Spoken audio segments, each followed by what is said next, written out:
QnQ Pharmacy, quality healthcare at affordable price.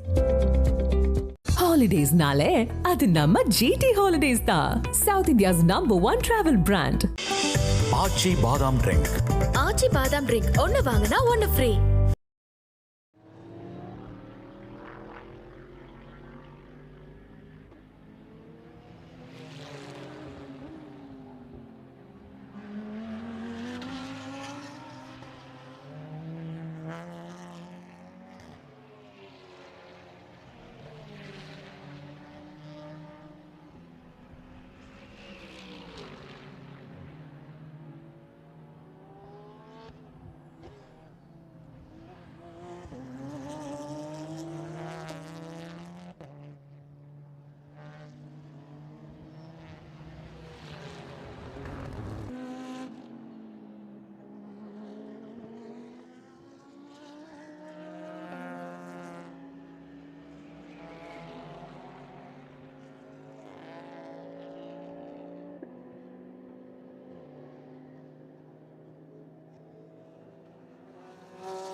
Hello everyone, welcome along to a swelteringly hot Paul Ricard circuit for the midpoint of this year's 24H series. My name is Ben Costanduris. In the commentary box for your qualifying session today will be myself and Joe Bradley. Diana Binks down in pit lane, and we are going to be joined by Simon Hill during race coverage tomorrow.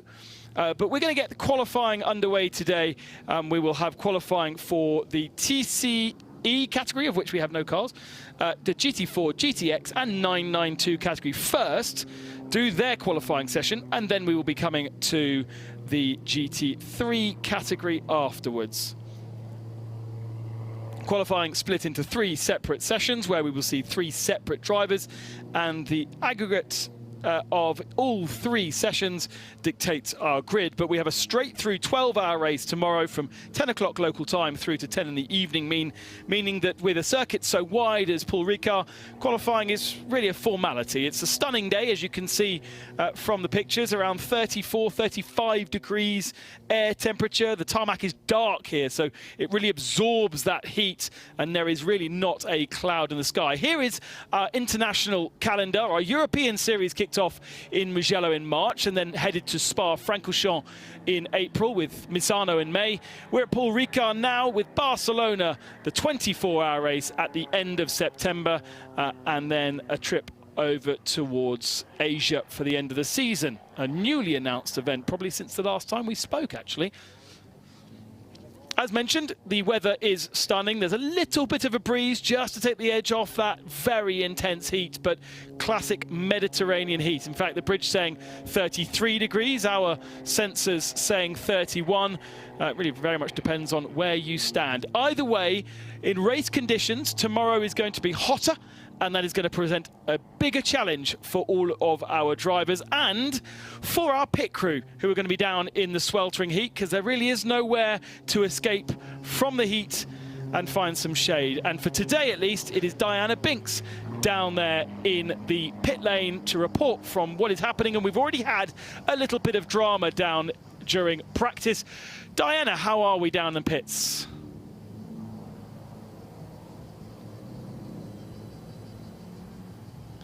We will just wait until Diana has her microphone switched upon, and head down to her in just a second.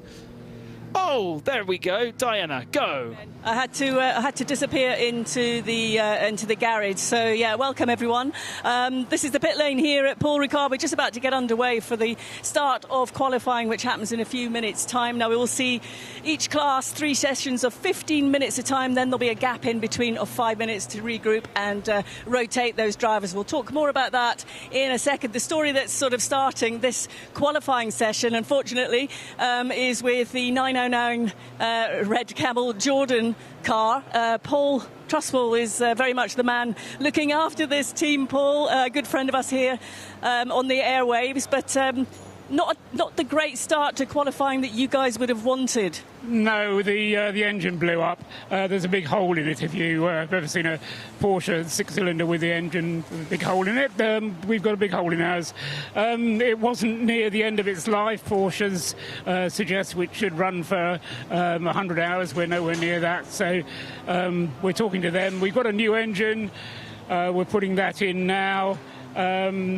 But it means we're going to miss qualifying. We've been given permission to start the race because it means that we won't have done the qualifying laps required by our drivers. But race direction has been very supportive, and we're going to be able to start the race.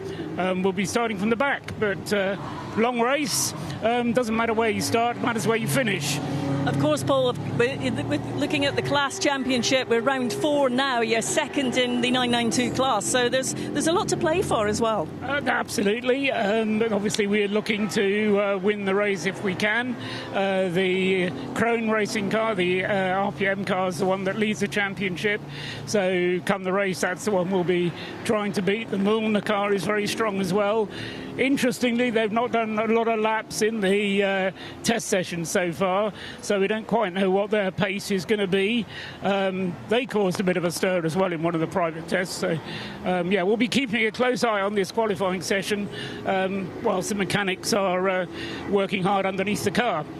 Okay, Paul, I'll let you get back to the team there because I know you've got a job in hand to do. Thank you very much, Paul Trustwell, there for Red Camel Jordan having a chat with us. So in the pit lane now, some of the cars are coming out, making their way onto the pit apron to go out on track. Now, the conditions here, I think Ben mentioned that the wind had picked up slightly, but not enough. It's absolutely scorching down here on the track. So we'll see what this first qualifying session gives us. It's a 15-minute session, as I said earlier. Then the cars will come in. They'll have a 5-minute regroup, and then another driver will get in. They'll rotate the drivers, so any team that has 3 drivers, that will be 1, 2 and 3 qualifying. Any other drivers, the team will make the decision as to which driver gets in the car. So I'll leave you back into the capable hands of Ben and Joe as this session gets underway. Absolutely. Thank you very much, Diana. As I mentioned earlier, we're seeing the GT4s, the GTX category cars, of which we have 4, and the 992 category cars, of which 7 are AMs, and the remaining are in the pro category, and there's just 3 of those in the pro category. But it's true that we may not see all of them. We're definitely not going to see Red Camels Jordan. We've checked in with them. We didn't think we would see Mulner Motorsport, but they have come out onto pits, and we have just got cars now onto their first flying lap. Lots of interesting cars to talk about, but we have already seen a rotation whilst Diana was talking, and just a little bit too excited on the throttle pedal. That was the 701 Vortex, which is driven by Lionel Amoureux. He's done a few laps in the car, so he should know how to handle the Vortex. Welcome along, Joe Bradley. Thank you, Ben. Yeah, very hot conditions there, giving us a very slippery track. We love Paul Ricard, don't we? It's an old school track, first used in 1970. Got a lot of rich history. Its history mainly being in the world of Formula One. But we've been coming here since 2015, so the 10th year that the 24H series ran here. Of course, back then, 2015, 2016, 2017, there was a 24-hour race.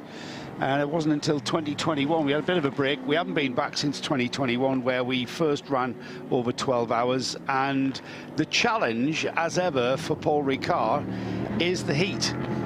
The heat, I mean, Di mentioned the wind, the Mistral, the famous Mistral wind is a very hot and warm wind that is created here down on the, just off the coast of the Mediterranean. A beautiful venue to go racing. And I've got to say, Ben, a beautiful sight. You mentioned the GTX class having 4 cars in that class. Very interesting class if you're technically minded like I am, but 3 of those cars are the Vortex V8s. We've got 3 of them. And the 701 had that harmless spin, and I think it was the outlap that caught him out maybe on cold tyres, but those tyres don't remain cold very long.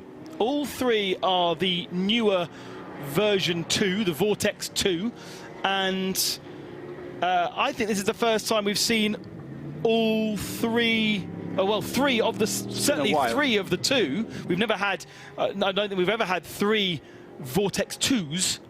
We've not had 3 Vortex 2s, you're right. All Vortex 1s? We've had 3 Vortex 1s at Mugello okay, yeah. a couple of years ago, I think. It might be more than a couple of years, but it was at Mugello. Lionel Anamarouche going for another spin. And I mean, he is a driver who knows this car well. He's involved in the financing of the car. So I'm surprised that he's struggling so much on these first couple of laps. Obviously feeling the heat because Vortex is a French brand designed in the centre of France.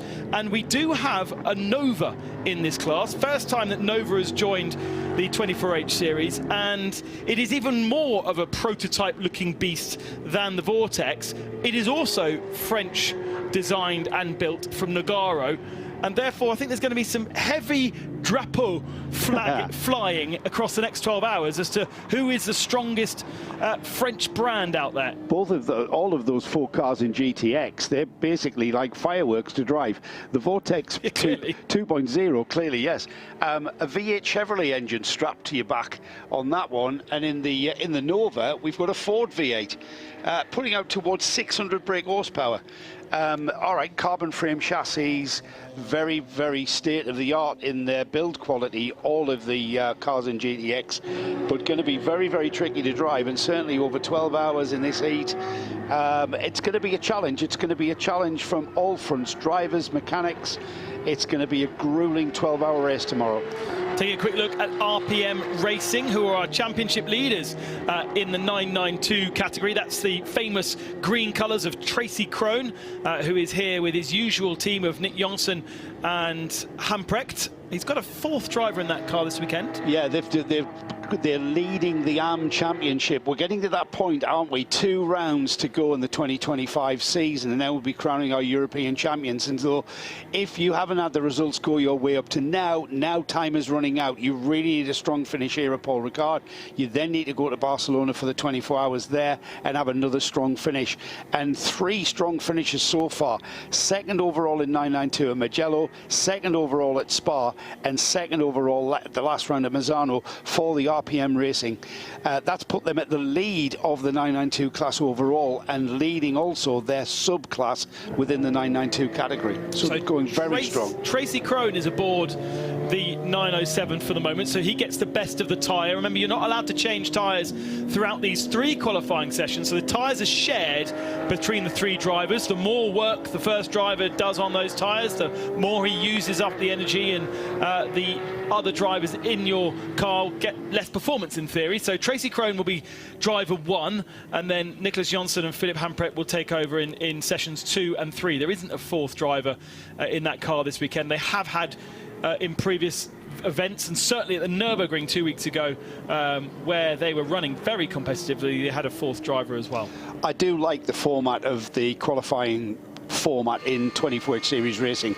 It's a full team effort, 3 drivers contributing to the grid position with the aggregate of the 3 qualifying sessions. Each session a different driver.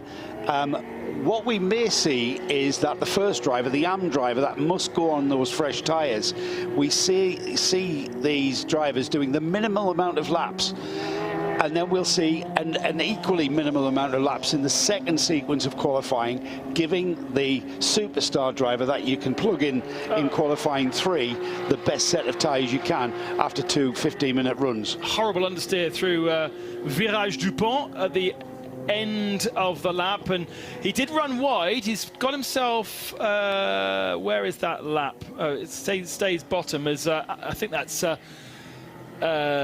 in the Ajith Kumar car. Fabien Dufaux spins in the Ajith Kumar Racing by Red Ant machine. The chat is Ben, because of the heat, the track is very slick. Okay. Everyone's struggling for grip.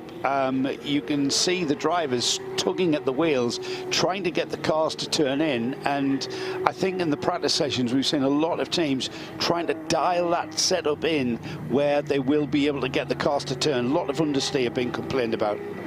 So 15 of our 16 992 competitors now with a lap time. Martin Rump from Estonia up into 3rd position. So 2nd in AM behind Carlos Rivas in the Seb Lajou Racing Porsche.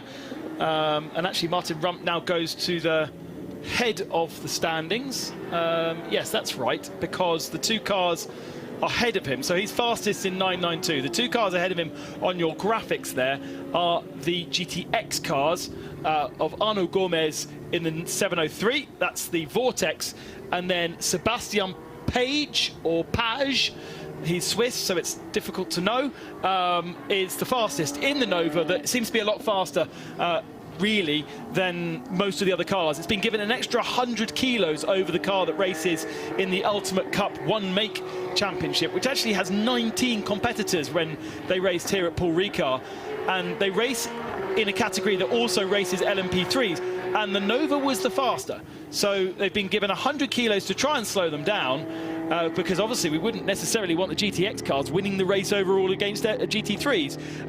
And actually, it's quite close at the moment. A 206 plays a 206. Very close, actually. It's less than a 1/10 of a second difference between that 1st and 2nd place time. 2 minutes 6.834 for the Graf Racing Nova of Sebastian Page, and then a 2 minute 6.941 for the Vortex V8 of Arnaud Gomez in 2nd place. The fastest 992 time, 2 minutes 7.778. So a little bit off the GTX runners in this session, but it's all about who you're racing in class, isn't it? A first look at the Graf Racing Run Nova. Purposeful, aren't they? It's a CN prototype, so it kind of sits between, it sits just underneath LMP3 regulations. It's not an LMP3 eligible car, but it certainly looks very dimension-wise very close to that category of racing that we're perhaps more familiar with. But a carbon tub frame. It's a proper closed-top coupe prototype, and no surprise that it's going very well. It reminds me a lot of the Radical R8C, which that was a small V8 engine motor in that car. This is a Ford V8 in that car, in that Nova. A Ford V8 strapped to your backside like that. It's going to push you around here very, very quickly. 550 brake horsepower that engine's producing. He's gone a half a second faster than the Vortex. Interesting, the Vortex already into the pits. That's the 703 car. We need to say not the Vortex, because there are 3 of them now. So we've got a 701, 702, 703, 703 is the traditional orange, as we would expect to see. 701 is red, but so is 702, but they're sort of a different type of red. Difficult to explain, and it's going to be difficult to spot, but definitely 703 is the more standard orange. And we've got a slow moving 992 car, that's the 910, and Pierre Arnaud Navarro in Seb Lajou Racing, that is, and he's had a spin in turn 12 and now limping back to the pits, staying away and off the racing line, but Pierre Arnaud having a dramatic moment. That's, again, is that a different sort of colour to what we usually expect from Seb Lajou Racing? Yeah, it has got a little bit of a different livery. Yeah, no doubt. Yeah, it used to be purple. Yes, purple and black. It's gone blue and black, hasn't it? Currently 8th overall, 4th in the 992 class. We've got all of our men runners in 992 coming into the pits now. Martin Rum currently quickest in 992. He's into the pits. Carlos Rivas in the 888 numbered Seb Lajou Racing entry we just seen there, and he is in the pits. Sylvain Pastoris in the HRT Performance, that's 3rd in the number 928, and he is in the pits also. So yes, there is a purple Seb Lajou Racing car out there, the normal 888, which has Seb Lajou himself and Stéphane Perrin, Carlos Rivas and Paul Meyer, but then they have a second car entered as the Vortex spins once again, and and that is got Jean-Laurent Navarro, Pierre-Arnaud Navarro, and then Jeremy Fallinjean, I'm going to go with, and that is the blue one. Now so the Vortex, Ben, seems to be struggling with perhaps too much grip at the front end, because the back end is continuing to come round on the drivers here. The 702 just having a harmless spin there towards the end of the lap. I think that's in turn 14. Dulac is the name of the left-hander there, and not the only Vortex to have the back end come around, but it's the rear of the car that seems to be not gripping at all, and it doesn't even seem like it's power oversteer as well. It seems to be carrying speed and then the rear end just giving up on it and coming round on the driver, because it's towards the middle, it's towards the entry to the middle of the corner where that car seems to be losing its grip. Frank Lefebvre aboard the 702, who sits at the moment in 8th position in this first qualifying session with 30 seconds remaining. He can go again, and therefore he is. Lionel Amarouche has improved his time up to 4th spot, but the fastest in 992 is still Martin Rump, and Fabien Dufaux, actually after that spin, is up in 5th position now, 2nd of the 992s and best of the AMs. But let's have a look at the 702 of Fabien Dufaux through the first sector, 1.3 seconds back from Sebastian Page's best time. It's going to sound so English, Page. Yes. When it's suddenly not at all. But I'll get some clarity. We'll get Dino to ask him out. The difficult thing is, what border is he close to, isn't it? In Switzerland. Exactly. Switzerland is a multitude of different languages and cultures, and if he's over in France, then it's going to be Page, and if he's over closer to Germany, then it's more likely to be Page. We've got a checkered flag. That's the first qualifying session, qualifying one, for our GTX 992 and GT4s. GT4 currently being led. We've got 2 cars in GT4 for this round. We only had one GT4 car. That was the Venture Mercedes. They are back, and they're being joined in the GT4 class by the BMW of Hannover Motorsport. Mark Verhoeven is the driver at the wheel of the number 419. That's the Hannover Motorsport BMW, currently lying in 2nd place, a little bit of a chunk of time off the Venture Mercedes. Christopher Jones is the driver. Chris Jones, the son of the father and son team. He's an AM driver, so Chris gets the opportunity to qualify that car first. Let's get this Vortex over the line. He's gone green in the middle sector, so there should be an improvement. And he now comes round the penultimate corner, Dulac, and into Virage du Pont, which is the corner over the bridge. In fact, you can see where the tarmac's been resurfaced over the tunnel of the circuit, and he comes towards the line, and he does not improve in the end, unfortunately. A 2:10.4, and crucially, not only has he turned that car around to wear those tyres out, he's now put more laps on them. Yes, he has 7 laps actually. And for me, I think Frank was trying to just find the grip level in that car. He was struggling. It looked like he was tippy-toeing around the track, daren't even go anywhere near the throttle pedal, because the car was just spinning the rear wheels up and bringing that back end round. As we see Tracy Krohn in the RPM Racing, he's done 5 laps on his tyres as Tracy, and he's qualified 7th in 992. Currently 11th place overall in this section.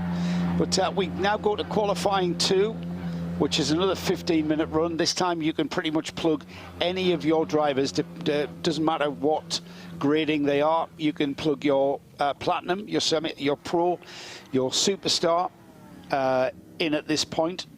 And there's a lot of teams that do that, giving that optimized driver their optimum run on a set of tyres that's only barely scrubbed in with, as we say, 4 or 5 laps.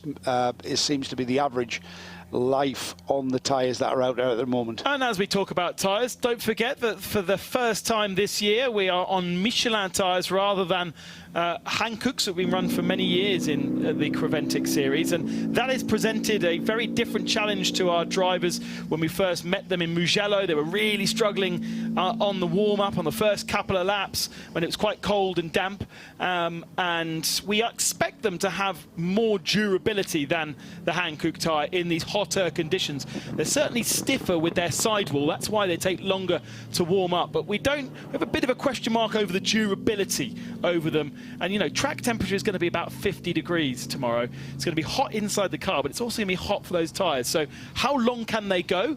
I don't think we're going to see them double stinting, are we? But there is a new rule for this event, which is a bit of a head scratcher. Yeah, it is a bit.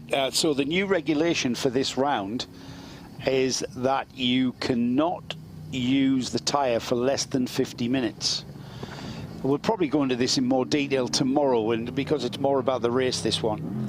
So 50 minutes minimum. Bless you. Yeah, thanks. Managed to get to the off switch before I sneezed. The other anomaly in the regulation is that if you have you put a driver out in a fresh set of tyres. I am going to sneeze again, Ben, so... Joey's allergic to his microphone, as we established earlier today. Put the headset on and can't be hay fever in this heat, can it? There's hay fever for your mic. So the regulation regarding the tyre, 50 minutes minimum tyre life. If you bring the driver in at 45 minutes on a new set of tyres, the next driver, he has to go out on the same set of tyres, and he's got to do a minimum of 50 on those tyres. Qualifying is this 3 sessions of 15 minutes each. Each session must be entered with a different driver.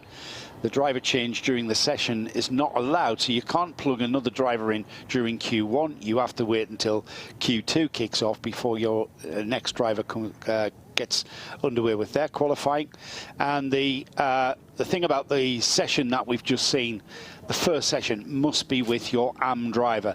If you haven't got any AM drivers and they're all pros, well, then you put your pro in. But all the cars that are running AM drivers, you must run your AM driver first. Cars back out on track, Q2 underway, and this is where we see the aggregate times of the cars out on track being put together with the session times from Quali 1, and then we'll get an aggregate. And I really do like this, Ben, because it gives 3 drivers in the team. It's a team sport, endurance racing, and we're even doing that in qualifying here in the 24H series. We began the world of WEC, I seem to remember, when I first started in 2012 with that same session, and then for a while it sort of moved away from the aggregate session, and we are now back with it. Certainly for Le Mans, they managed to shoehorn 3 drivers in eventually for most of the cars. The Ajith Kumar Porsche that is now run by Red Ant Racing started off with Baz Kooten running that car. Am I right in saying there's no Baz Kooten presence here? I have not seen Baz with it. Yeah, that's very rare that he has missed the odd one, but usually he does have a customer car of some sort out.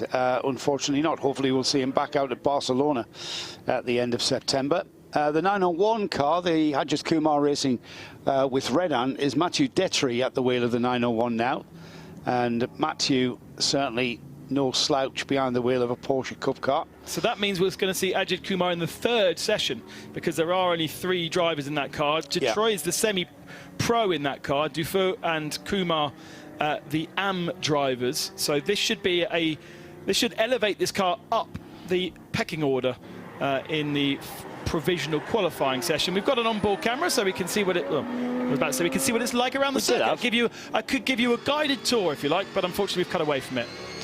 So currently at the top of the timing screens after Q1, we've got the RAFA Racing Nova. That's the small prototype CN class car. It's in GTX here in the 24H series, and it's Luis San Juan at the wheel of the car. Tom Pieri is in the Vortex, currently 2nd. Absolutely nothing in it.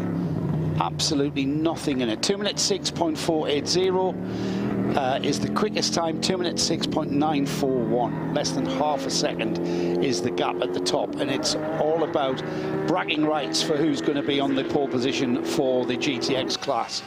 Currently quickest in the 992 class. We've got the Mulliner Motorsport entry. Julian Hanses is at the wheel of the 921. He's 3rd overall and 1st in 992. Just coming through Busse there, and sorry, Senior. That's Senior, and then Busse is this one. Green lights flashing all the way around the circuit. It's kind of unusual unless you are on the very first lap out of the pit. So I wonder whether something's maybe happened behind Nicholas Jonsson. There's nothing on our screens, but we ride on board with Nicholas now in third gear, coming through the final couple of corners. This right-hander is turn 13, which is Garlabat. More names on the circuit than I ever knew existed. This is then curved du Lac, and then the final corner is Virage du Pont over the bridge. Historic corner, that Dupont, the last corner. Back in 1973, third year of this track's use. A debutant Jody Scheckter took out the current world champion in his Yardley McLaren by driving into Emerson Fittipaldi, much to Mr. Fittipaldi's chagrin. Whilst Nicholas Jonsson goes into another lap and over the first couple of curbs and corners, we can go down to Diana in the pits, who's got an interview for us. I have. I'm with Jose Garcia, who's driving with Lion Speed GP this weekend. Jose, first of all, welcome to the Creventic European Series. Great to see you here. You just got out of the car. You were part of that qualifying one session. First of all, what's it like to be back here in Creventic? Oh, I've always loved Creventic. It's been a great, experience so far. Aside from the heat, which is very hot, Paul Ricard was a great addition to the European Series, and we're extremely happy to be here. During that qualifying session, how were you finding the balance of the car? Were you able to find anything more, or were you pushing it to the max? Well, I mean, when the track gets so warm, I think it's like almost 60 degrees, the track temperature, and it becomes a little slower. But you do what you can. You try to find the good thing is that there's not too many cars because they separated the qualification into two classes, and that really helps you not run into any traffic and really put in a good lap. Is that the objective of that qualifying one session? We know we've got 3 sessions to go to get that grid position for tomorrow's race. A long way to go in a 12-hour race, but collecting as much information and data and the handling of the tyres and the car for you, how important is that? Well, it's very important because of the fact that we're really the hottest part of the day right now, and tomorrow the race is going to be pretty much all in the sun because that the sunset here is so late. So there's not going to be any night driving. It'll be a little cooler in the morning, but we expect high temperature for the entire day. So as much data as you can collect now, tire degradation, speeds, which corners are. We had a problem with the splitter because of certain corners. So you want to take all that in and then put that into your race plan for tomorrow and your strategy. Are you satisfied with your performance during that qualifying session? Yeah, it's traditionally I've always run GT4, as you know, so this is my first year in the 992 Cup. So I literally yesterday was my first day in the car. It's a lot faster, it's a lot less friendly than the GT4, but I'm enjoying it very much. What are the main differences then between the GT4 and the 992 for you? GT4 has air conditioning, the 992 does not. In this heat, that's a big difference. The GT3 Cup is more of a race car than the GT4. It has a lot more power, a lot more horsepower, but it also has some aerodynamics that allow it to turn better, and it's a lot less forgiving. A GT4 car is very forgiving. It's a great car for gentleman racers because you make a mistake, the car tends to help you correct it, while the GT3 Cup is a lot more raw. It's more like a wild horse. You have to really tell it where to go in order to really get the best out of it. Jose, thank you so much for talking to us. I'll let you get back to watching the action there. Great, thank you very much. And Jose, run by Lion Speed, the 992 category car, with Patrick Niederhauser and Patrick Kolb as his teammates. So he really just needs to keep it on the island, and if he does so, they should be on form for a good result. Patrick Niederhauser in that car at the moment, 7th position with his fastest lap, but we just saw him getting pretty badly balked by the GT4 Venture Mercedes, so he's going to have to go again. Niederhauser, let's not forget, was fighting for victory at the Spa 24 Hours this time last week, so he really is one of the very, very highest performers in GT3 racing. If you have latched onto the website and are looking at the live timing, you might notice in the column to the right, you've got the tyre age column, and at the moment, the Homolfa Motorsport BMW car 14 is showing running the tyre age of 19 laps. Well, it showed that the car had done 16 laps, which is pretty much an impossibility in a 15-minute qualifying one session. So I think that's a bit of a glitch. I wouldn't have thought that they were using an old set that had already done 8 or 9 laps. before they put them on in Q1, but that's showing a 19-lap tyre age, which I think can't possibly be right. I mean, the longest run of tyres we've had is the number 702. That's still right out there. That's the Vortex. Solène Amarouche, that's the daughter of Lionel, in the car at the moment, the 702. And she is on 11-lap old tyres at the moment, having had that car running almost to the very end. Well, it did run to the checkered flag, didn't it? I think that BMW was on old tyres when it was. It must have been, because when we saw that graphic at the very beginning of the session, it did have a number beside it. So they've bolted on tyres that have already done a 7 or 8 laps. And the system picks up from the barcode on the tyre. That picks up how many laps the tyre has done as it exits the pit lane. Watching Matthew George come over the line, 2:12.517, and that is good 5 seconds faster than the car managed in Q1. We've still got the Nova as our fastest car, both in qualifying 2 and also the average time. It's nearly a second faster now than the Vortex 703. We do, of course, expect the 2 GTX cars to be at the head of our timing, ahead of our 992 category cars. Mathieu Detré is the fastest of our 992s with the time of 2:07.3, and that has not been bettered. It has been. Niederhausen's done a 7.1 and then slower on the last lap. So Niederhauser, I'm sure Niederhauser can do better than a 7.1, sorry. Because at the moment, that's not even the fastest time in. No, it is the fastest time in 992, but only by a little bit. So Detré is doing either Detré is doing a great job to be just as close to Niederhauser, or there's more time to be found by Patrick in the 957. I think I've sussed out why the Homolfa BMW there, the number 419, is on old tyres. There's no reason for it not to be honest. There are 2 cars in the GT4 class, and they're probably saving their wallet a little bit and not needing to run a new set in qualifying. They know they're going to be on the grid alongside the Venture Mercedes, and they are keeping their sets of tyres for the 12-hour race across the weekend, across tomorrow, of course. So it's a bit of a cost-effective run in qualifying. They know they're going to be alongside the Venture car potentially. Homolfa Racing we saw at Spa. That's the Verhoeven family, father and 2. Is it father, brother, and son? I have a feeling it is, rather than 2 brothers and a dad. It's 2 brothers and a son rather than 2 brothers and a dad. And as I say, we saw them at Spa. They're back with their BMW M4 GT4 from Belgium.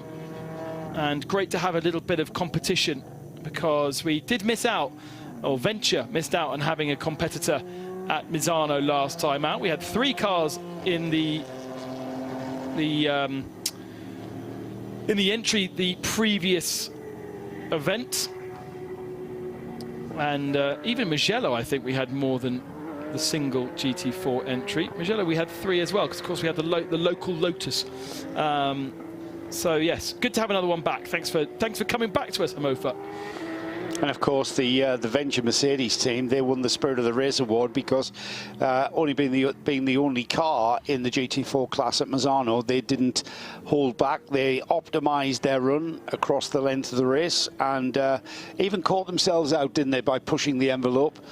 Daniel Bishop there overseeing the strategy on the running of that car, so and just pushing the edge. Niederhauser's done a 2:06.7 on that last lap, but because of the average, he stays down in 11th position. Fastest average time is the 888 Seblejoux Racing Purple machine, which is now to the head of the 992 category. And I have to say, Paul Meyer, just watch, he must have made a mistake on that last sector, because he's now decided to bail out and come into the pits. But he really was on another great push lap, and is only 0.3 of a second off Patrick Niederhauser. And Meyer is not a pro. Meyer is, okay, he's a semi-pro in that car, but in terms of grading, I would say not to the same level as Niederhauser. So that was a really, really good effort from Paul Meyer, who sits, I'm a bit confused, yes, that's right, sits ahead of Patrick Detré in the 992 category. Yeah, Paul Mayer's very, very impressive. He goes quicker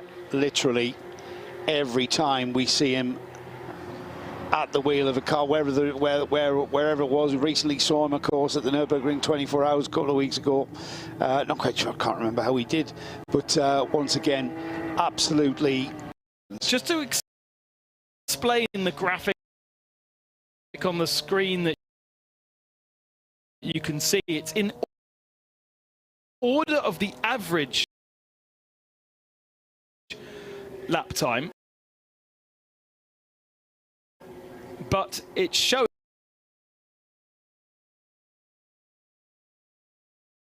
the order of fastest laps doesn't the order of the cars.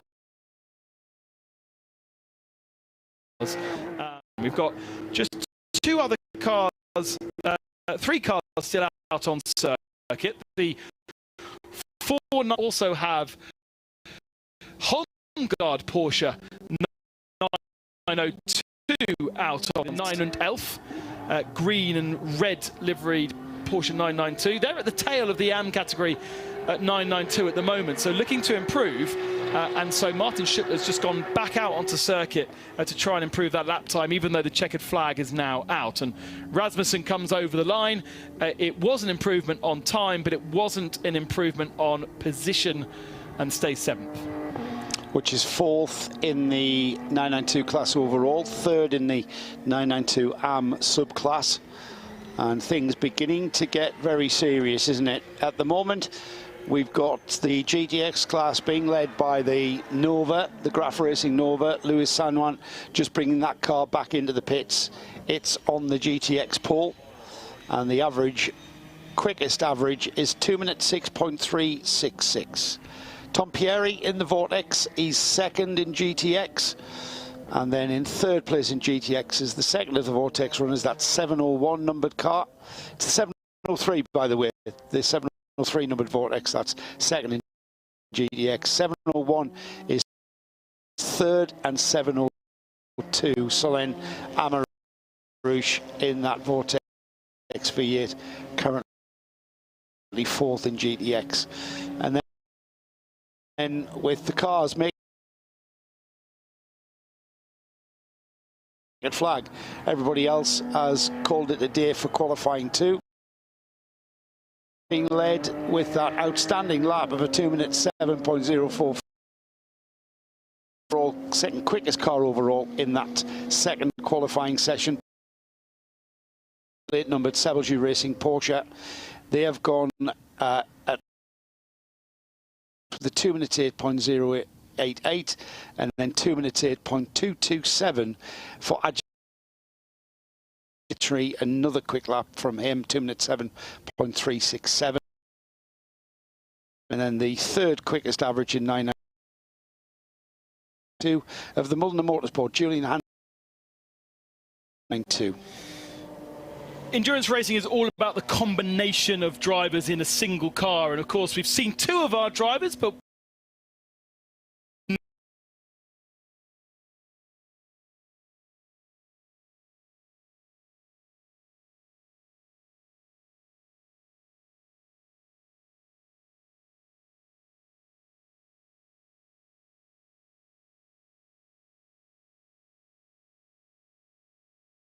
fast drivers against Ajit Kumar, perhaps faster. Let's go down to Diana, who's got another interviewee after that 2nd session. I'm with Sebelju Racing, Paul Meyer, and the 888 car has just jumped out of that car. Paul, first of all, I've got to call you Paul Rocket, apparently. Yeah, the team says so, huh? Yeah. They told me I could only have an interview if I said that. Okay, yeah, it's a good nickname they gave me since the beginning of the season. And yeah, in this session actually it was the best time of the day, I think, from the Porsches. And I didn't really expect, because we had some problems with the tire pressure. But now in the end, in quali, it worked out, and the lap was really nice. So. How satisfied are you that you got the most out of the car, the handling, and obviously your driving style?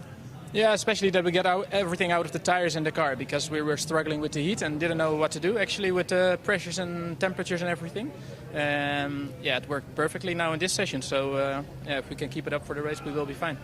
The qualifying sessions are, you know, we've got different classes, so you've got more room out there on track. There's less traffic to manage when you're trying to put in those lap times. Is that something that you prefer? Yeah, 100%. I think they should do it always like this, just split the field in qualifying.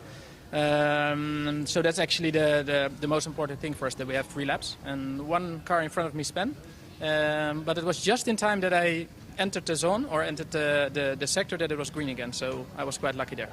How would you describe this circuit? What is it you have to do to get the best lap possible? Yeah, everybody normally says it's a really easy track because you have so much runoff area. But actually, we found out you have some flaps on the exit to make sure we don't cross the track limits. And if you hit that one, we destroy the splitter and sometimes our coolers in the cars as well. So you really need to pay attention, and you can't go over the edge. So it's quite demanding. What's your hopes for the end of qualifying? Yeah, I think if Sebastian does what he normally does, just a good lap, we should be okay for quali and front row in the class, I think. And how hot is it behind the wheel in that car? Yeah, I was just saying, I did only 3 laps. You see my face. It's like been to the sauna for like 10 minutes. So tomorrow doing stints of 1 hour 20, 1 hour 30 will be really crazy hot in the car. Well, thank you so much. Thank you. It's got to be a concern tomorrow. They're going to have to really work on keeping the drivers cool, because it's going to be a massive talking point. There are those floppy bollards that we were hearing about, and they look very soft and very friendly, but as we're hearing, they are a splitter destroyer. Yeah, you don't want to hit them. You don't want to go out the way that they do the off track here at Paul Ricard. For a lot of years, it stopped running racing here. The Grand Prix left here, the Formula 1 Grand Prix left here, and it was a test facility. And that's where we see the painting on the runoffs. We have got little or no gravel traps. However, if you do run off there, it is all tarmac, but it's a different grading of tarmac the further off track you get. So if you run onto the blue striping, then the texture of the tarmac is so rough that it will hurt your tyres. You go further off, and the grading of the tarmac gets even rougher and rougher as the further off you go. If you go right off, it's the sort of tarmac that will tear you. If you rub your training shoe, of the sole of your shoe across it, it takes the sole of your shoe off. So soft racing rubber, if you go all the way out there, you're going to ruin a set of tyres. So it's a way of curbing. Obviously, track limits, you just want to be on that curb, just letting the car breathe across the exit curbs, and it's just stifling that momentum as they come through corners, letting the car breathe onto the curb, not hitting those, as you said, splitter damaging little flappy bollard things. The red and blue runoff areas was an investment for Bernie Eccleston when he was the owner of the circuit, and this was sort of a project and an experiment for potential Formula 1 circuits of the future, but that was a good 20 years ago, and thankfully we didn't go to every race circuit being it was described to me by not a racing fan, just somebody who knew about Paul Ricard as the Playmobil racetrack, because from above that's what it kind of looks like, and I think it makes it look very attractive, but I still believe that there is space in the world for grass and gravel, and we wouldn't want all racetracks to be like this. That red, well, actually both, it's an asphalt and tungsten mix. Is it really? Which is what creates the abrasiveness. And as you say, the blue and the red are different types of abrasion, with the red being so extreme that you do really rip your tyres apart. So we're into qualifying 3, the third of our drivers in the cars. The laps are beginning to begin, and we have a fight for pole position between Eric Choulier and Olivier Gomez in the Vortex, the owner of Vortex in the 703, and really sort of they're pulling out all the stops, the Gomez's, because both of them are there with their semi-pro, and they've separated themselves from some of the other drivers to really give the 703 the best possible chance, and that is the orange Vortex that we are following, with a purple sector and somebody spinning off underneath our camera. Oh no, sorry, that was the Vortex spinning, and it was a very odd spin. Yeah, it was. It looks like the rear end just gives up, doesn't it? You're leaning on that rear end through the corner, and you think you think you've got it. Maybe I'm not even seeing it being heavy-footed approach. He hit the curb on the left, which made the car go light, and the rear end, which is barely gripping right on the limit, and you've just broke that traction avenue, and around the car comes. So he will have not damaged his tyres too much, but he did end up on the blue runoff there, so remains to be seen. This is the session, Ben, with just under 11 minutes remaining, where we will see the grids formed for the start of tomorrow's race for GTX 992 and GT4. So it is all important, as you said. Eric Trullier has been part of the European Le Mans Series, driving an LMP3, so has experience of the sort of prototype that really he's sitting in now. The Nova is very much a prototype car, and whilst this session goes on, let's quickly drop down to Diana. I'm with Tracy Crone with the RPM Racing number 907992 class. Tracy, you went out for that first qualifying session, but the car for the second qualifying is being sort of on the pit apron for some time. Is there an issue? Yeah, you know, the car is very loose in most of the corners here because of the heat. But I don't think of it as an issue. You just have to be really patient here. How did you make of that first session out on track? You know, it felt like being home, back in Houston in the heat. Just not quite enough humidity. I mean, but getting behind the wheel, of course, it's, you know, you have to keep. That's the 907 just leaving now, but you definitely have to keep hydrated during this. Yeah, you know, we stay hydrated. I think I've drank more water and electrolytes this week than I have in a long time. But you know, it's that's not really what's bothering me. What's bothering me is the dust. Got a lot of the Saharan dust coming in here. That works on my sinuses. So the car's fine, the heat's fine. Dust sucks. Yeah. Tracy, how would you describe this Paul Ricard circuit from a driver's perspective? You know, this is an amazing track. It's very.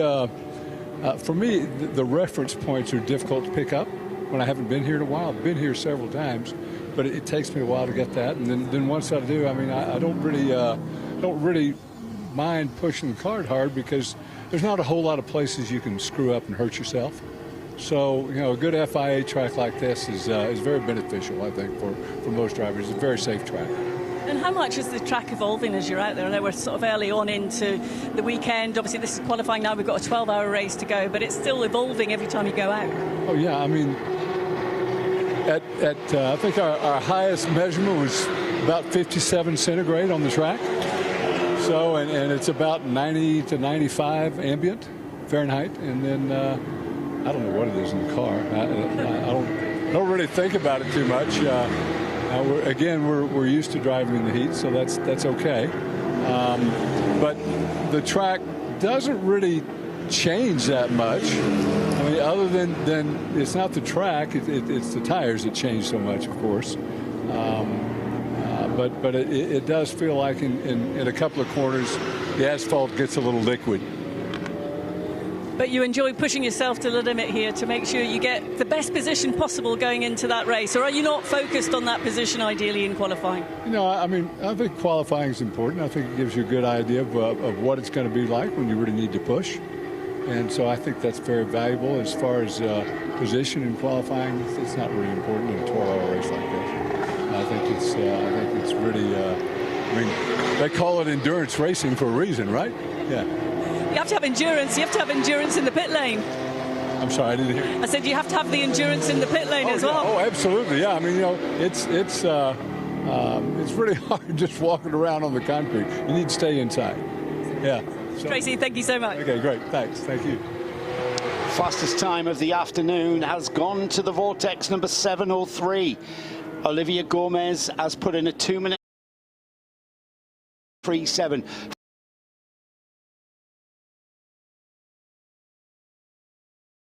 First and at the moment only car to enter into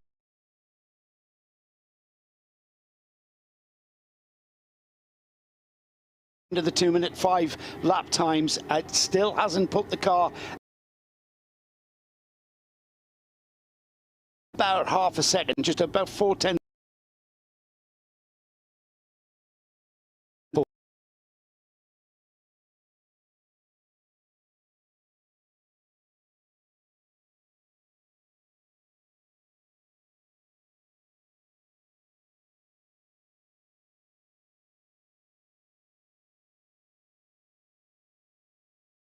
are these different rated of drivers, they also have a variety of amount of laps on their tyres. Interestingly, the 910, which is the other Seblagiu Racing car of Jean-Laurent Navarro, that's only done 8 laps on its tyres, so they've been very, very limited on what they've managed to do over the first couple of sessions. Here comes the Mullen Motorsport machine of Valters Zavridis, and he comes over the line for a 2:09.667, and that is 0.6 of a second slower than the Q2 time. The average stays about 3.5 tenths, so stays on a front row for 992 alongside the Seblagiu Racing machine. Don't forget that that 888 car was written off at this circuit in April with a mammoth accident in Ultimate Cup racing, but they rebuilt it to get themselves back to racing at Spa. So they know this place very well. They've done a lot of laps around here, and they're showing it because they are leading the 992 category class. Getting towards that most important part of any qualifying session, the final checkered flag about to fall in 5 minutes time, and we're getting towards the tyres beginning to maybe be stretched a little as well. They've got 13 to 17, some cars doing 19 laps. The GT4 BMW of Amorpha Motorsport, that car is on tyres that have done 27 laps, and they are, no doubt, they're not optimising their qualifying session with only 2 cars in GT4. They're happy to follow that number 421, the Venture Mercedes. Neville Jones, the team principal and driver of the Venture team, currently on the GT4 pole position. Not much time in it though, Ben. 2 minutes 18.3, 2 minutes 18.6. That's the gap in GT4 on aggregate, that is. It's going to be an improvement for Graf Racing of Eric Trullier, who does the ultimate fastest lap in these qualifying sessions. A 2:05.871, goes faster than Olivier Gomez and extends their advantage at the head of our qualifying field. For the moment, we are not finished with qualifying after this qualifying 3, because we go back to qualifying 1 for the GT3 cars, the cars that will be at the front of the grid come tomorrow morning at 9:30. Over the line for Mulner, for Zavridis, and the average stays the same, and he stays on the front row, but not on the pole. So 2 minute 5.871 becomes the quickest lap, and I'm pretty sure that we're not going to see that time beaten now. Certainly not from any of the GTX runners. The Vortex, that was very, very close to that Graf Racing Nova. That had already pulled into the pits. Olivia Gomez already calling it a day. They're happy with where they are. Third in GTX, then currently Philippe Bonnell. In the other Vortex, they are currently third on a 2 minutes 8.921, and then fourth Philippe Burel is on the in the 702 Vortex, and they're currently fourth in GTX. Only 4 cars in the GTX class. 992 on the other hand, that's still all to play for, with green personal best lap times from the 2 runners at the front, Sebastian Lejeune in the 888 car, and the number 421, that blue and white Valters Zavridis Mulner Motorsport Porsche, still pushing till the very last there, just to try to get that bragging rights, isn't it, for the 992 class. You can argue till the cows come home. We've been arguing it for years, decades, just how important is qualifying for a 12-hour motor race. Well, it's the most important thing right now, and it'll be the most important thing at dinner tonight, because we can brag we're on pole and we're ahead of you. Might not be the same tomorrow afternoon, but that's not what it's about today. The 910 comes towards the line then. This should be is the average lap time for that car, which is 9th in qualifying. We do have improvements coming in though for Kim-Andre Hauschard in the 928 HRT Performance Porsche. They're 5th in AM at the moment, 6th overall in 992, but there's 2 green sectors from Kim-Andre, and I'm expecting that car with an improvement come the end of the lap, as we see the GT4 and the Vortex come over the line, and no improvements from either of those. Oh no, Neville did improve his lap time. Yeah, personal best for Neville, 2:20.809, so he is going quicker in this session. Just getting into the slipstream of the Vortex there, through the tight some sweeps, some tight and twisty turns here at Paul Ricard. It's a very technical track. A lot of the time you're thinking about 2 corners ahead of you than the one that you're in, because they all lead on to one another, and it's sometimes a compromise. We've got a car stopped on track. The hazards are going. I'm not sure.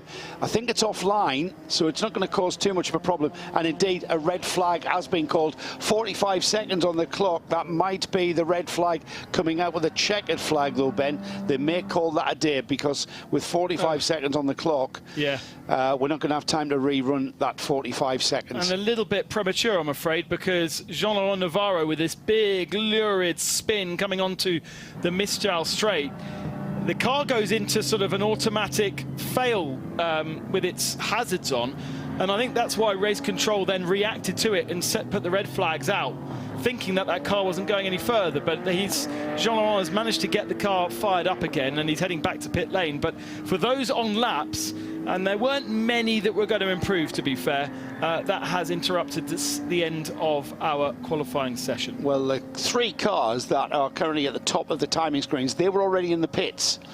So the other cars that were out, they were trying to shave a little bit of more time, maybe improve their grid position, maybe move up another slot for a better starting position. But at the moment, they're all making their way around to the pit lane, where a decision will be made with regards to, and I can't see them running 45 seconds, because it would be an outlap. It says not resuming. Oh, I see. I didn't see that. My laptop's full. Yeah.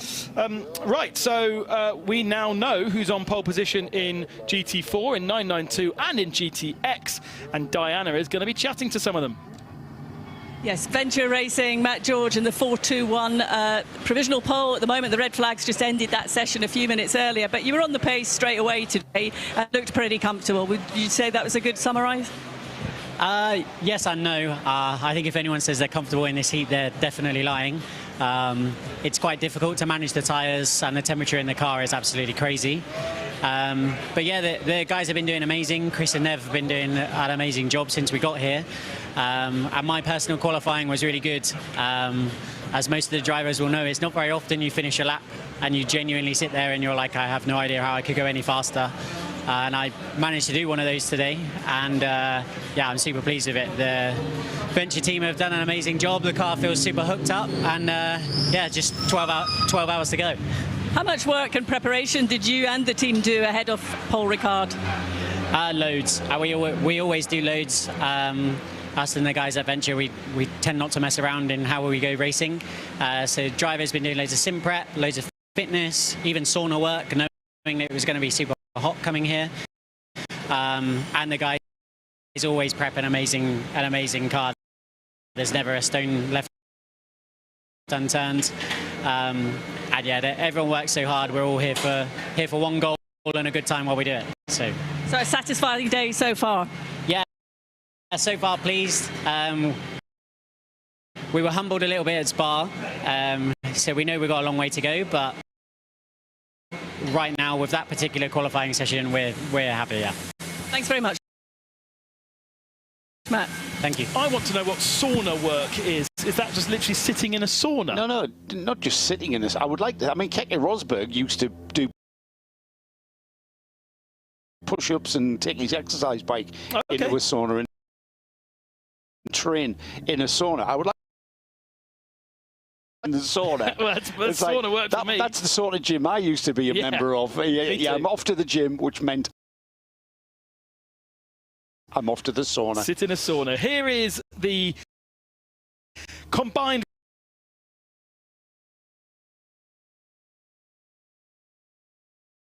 the Nova, a new car to the championship on the provisional pole position, 0.6 of a second ahead of the 703 Vortex.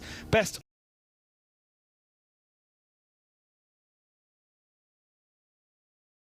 and his band of merry men ahead of the 921 of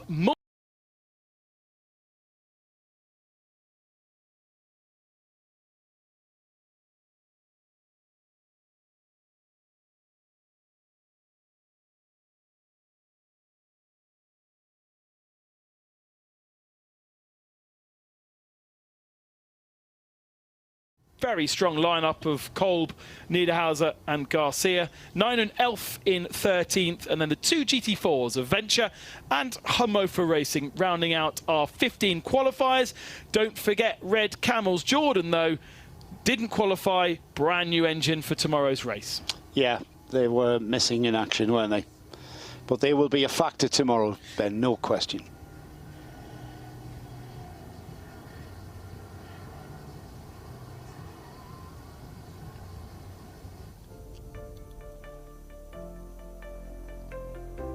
And the highlights of our qualifying sessions for the GT4, the GTX and the 992 category. Out on circuit, over 55 degrees track temperature, not always adjoining with the Michelin tyre, new tyres for our visit to Paul Ricard. The first time in a few years that we've had this on our calendar, and it's great to have a return to the south of France. The Venture GT4 machine, just the two GT4 cars of RAFA and Venture, whilst plenty of drivers really struggling with the Paul Ricard circuit. But on the pole position, the Nova and Seb Lejeune doing a very good job to have.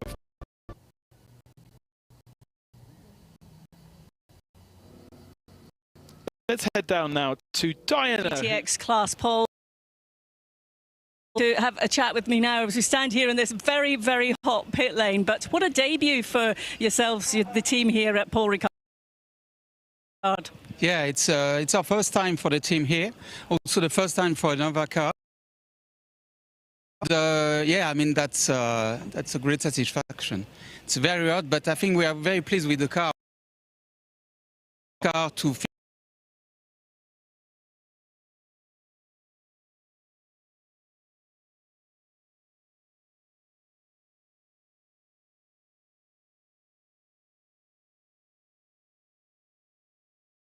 You had a BOP performance put on you because of that, but tell me a bit about the car, the characteristics, and what makes it so good.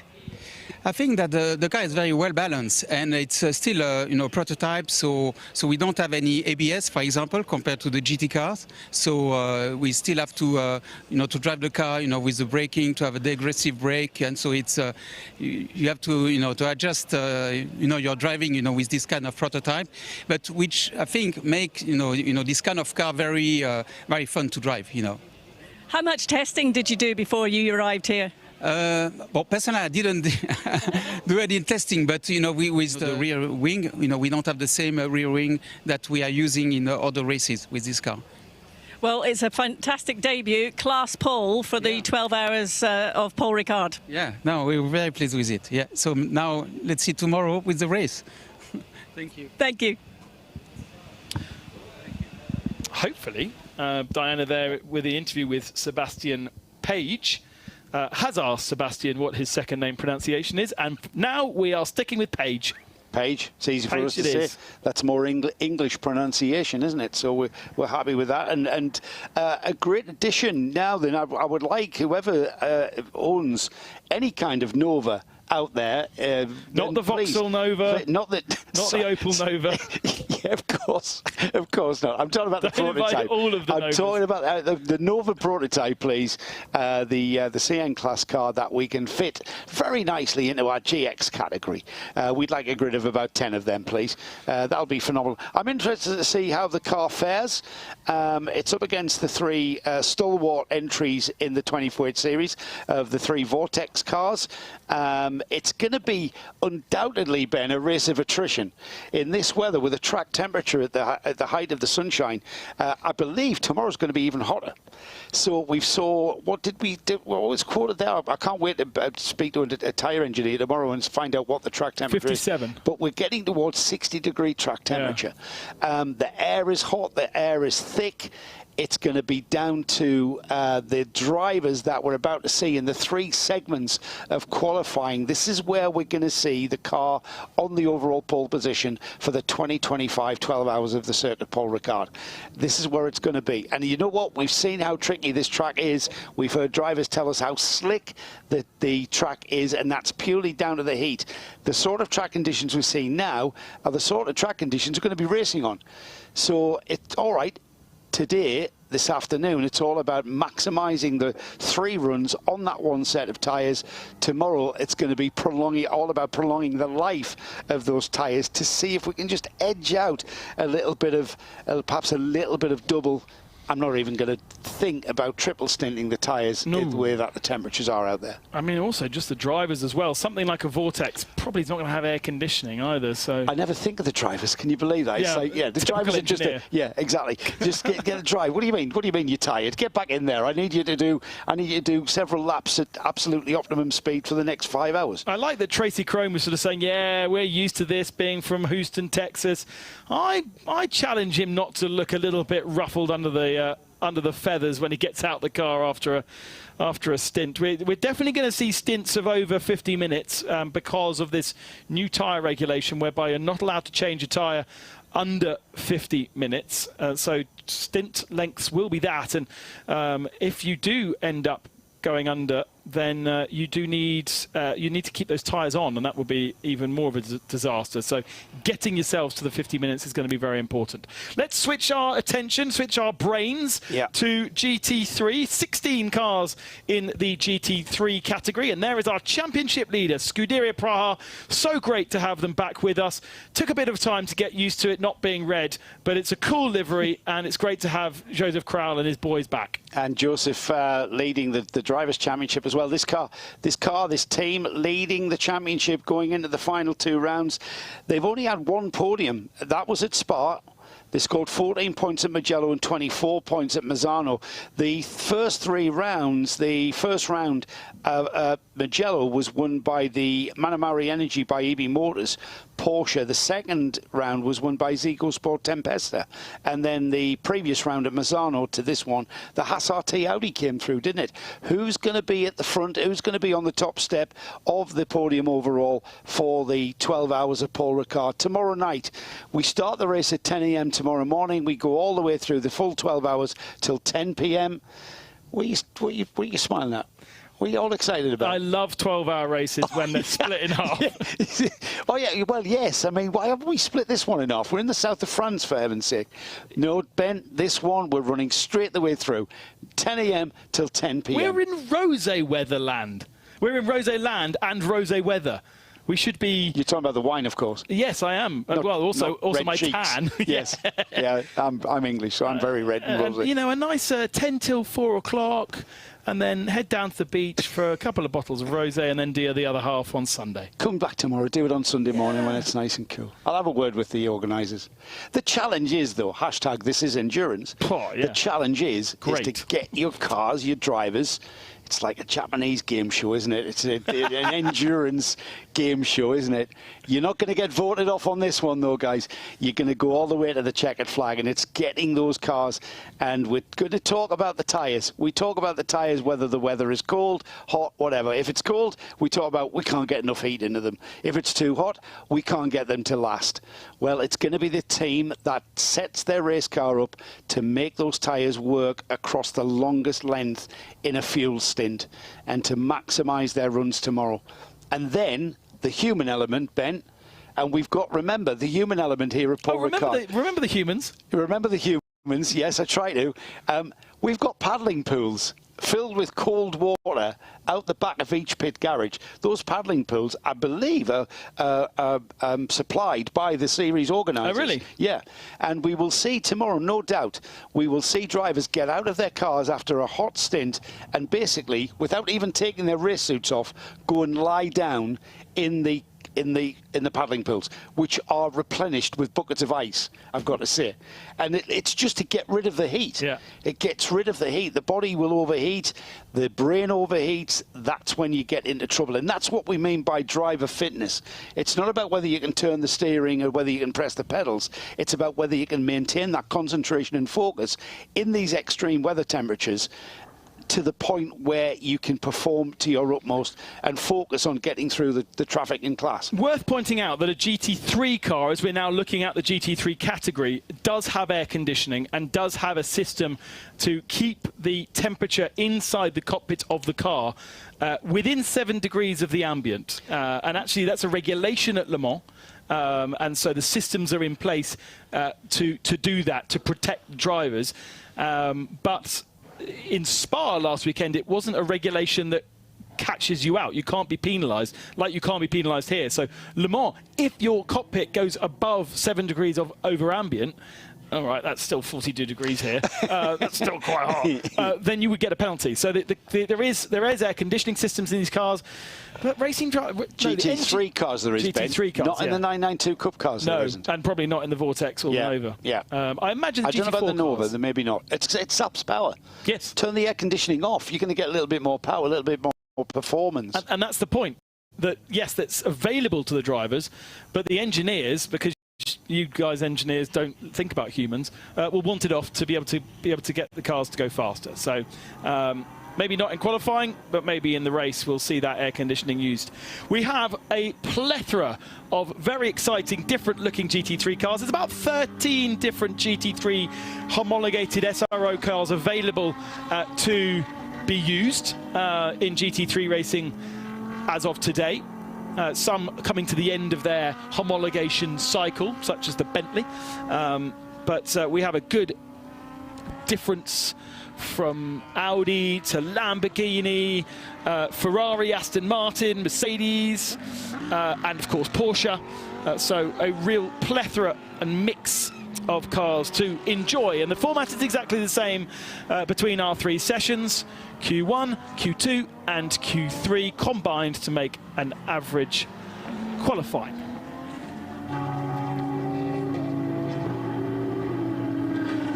All the usual suspects from our championship, whether it be our championship leaders, Scuderia Praha, we've got Haas RT or SRT, if you really want to pronounce it correctly. It's quite funny when people try and get that right.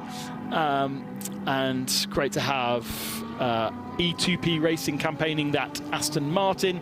A couple of different teams and cars to get used to. TFT just coming out of the pit lane there. It's a French team based out of Nogaro, and they are used to racing.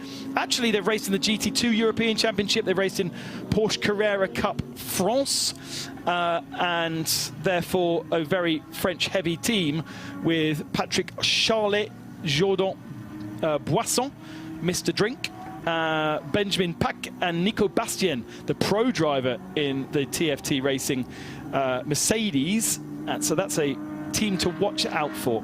And I apologise because over the next 12 hours tomorrow, Mr. Jordan Boisson is going to be known as Mr. Drink often, because Bertrand Baguette was always known as Bertie Breadstick. Times are coming in then. And I think the first car out on circuit is this Aston Martin, so Oliver Campos is going to be the first to set a lap time. The E2P Racing guys have really struggled with the Aston Martin over the first couple of rounds. They damaged an engine when Oliver spun the car at Mugello, and unfortunately, because the car has a clutch, he needed to pull the clutch in to allow the car to rotate backwards, and actually he didn't, so the engine rotated backwards and it went pop. I do remember some other issues at Spa, although memory's not as good as it used to be. Let's see how they get on here at Paul Ricard. The Aston Martin had a hapless Spa 24 hours, lots entered, and actually category victories, but not the overall this year. A little bit of flashing going on because there is the Viper Nisa Mercedes of Melvin Moe, the Malaysian team, just up ahead. And Oliver Campos on his brand new tyres does not want to be held up, and Moe gets out of the way.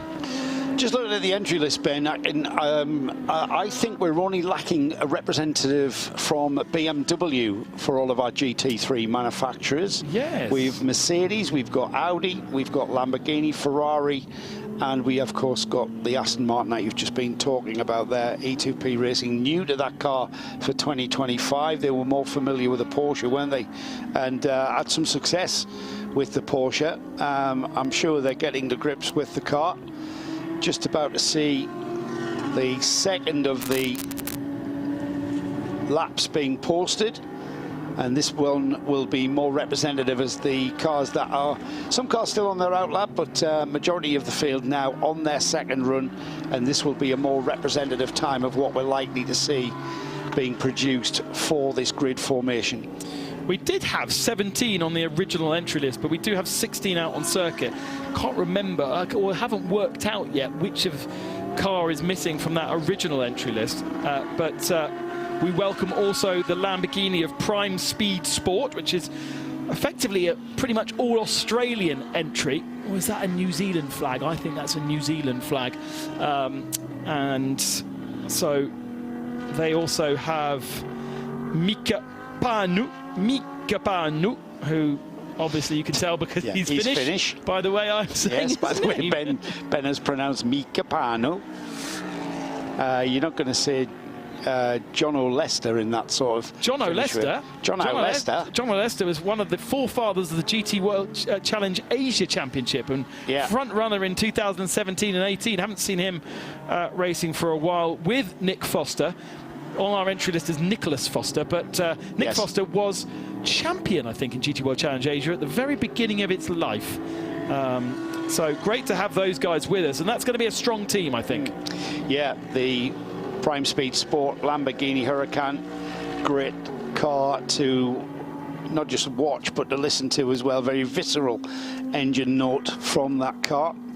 Talking of visceral engine notes, we are well represented by the Mercedes brand as well, the Mercedes-AMG GT. The Red Ant car tops the timing screen at the moment with Kobe de Bruyke posting a 2-minute 4.1. Remember, same rules apply as to the previous classes that we've seen. This is the first qualifying sector, and it is amateur drivers that we're seeing posting these times in these cars. So we are going to see the cars going quicker in the second and third qualifying sessions.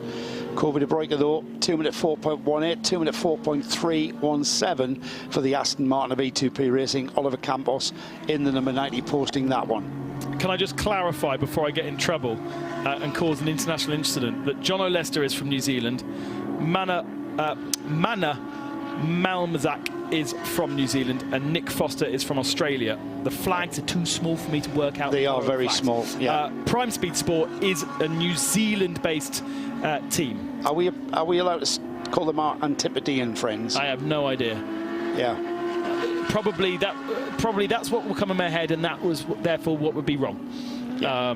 But either way, a mix. It was 50-50, Ben. Yeah, a mix of Australian, New Zealand, and Finn. Yeah, brilliant. What a great lineup, and a very strong lineup, as you've said. I'm looking forward to see how they fare over a race distance. Third place is the Melvin Moe Viper Nisa Mercedes. We've got Mercedes 2, 3 and 4 as the Aston Martin has gone quicker. 2-minute 3.984, just dipping into the 2-minute 3s for the first time today. We're going to see quicker times. Are we going to see a 2-minute flat, do you reckon? Well, watching the second position, Kobe de Bruyke Mercedes, make a mistake in the final sector of the lap. He was purple in the first sector, he went green in the second, but now has backed off. And I think he's just backing off to give himself some gap, and then they'll go again. I noticed that the front bumper on that car and splitter is carbon naked, which means that they may have had a meeting with a bollard at some point to have to replace that during our practice session, because usually the livery would be all blue on that car. The onboard camera rides on board with Viper Nisa Racing of Melvin Moe. He turns his way through Senior. Wow, and the back end tries to snap away from him. That grabbed his attention, didn't it? Melvin did well to hang on to that car. Just snapped away into a four-wheel drift through Singh Corner, which is a very, very fast corner. And then into that complex set of corners, which come to the end of the lap, using all of the track and more, just hitting a few bollards there through Dulac. And then Dupont ends the lap. The Aston across the line and not posting a quick time there. Just looking for his last lap, showing as a 2-minute 3.9. So I'm still waiting for that update. Melvin Moore has gone quicker with a 2-minute 4.066 and puts the Viper Nissan Mercedes number 65. That's the green and grey car, the gunmetal grey with the bright green stripage. That's into second place now. Stripage. Nice. It's a technical term, I suppose. Mercedes, the most represented. No, Audi most represented. 5 Audis plays 4 Mercedes.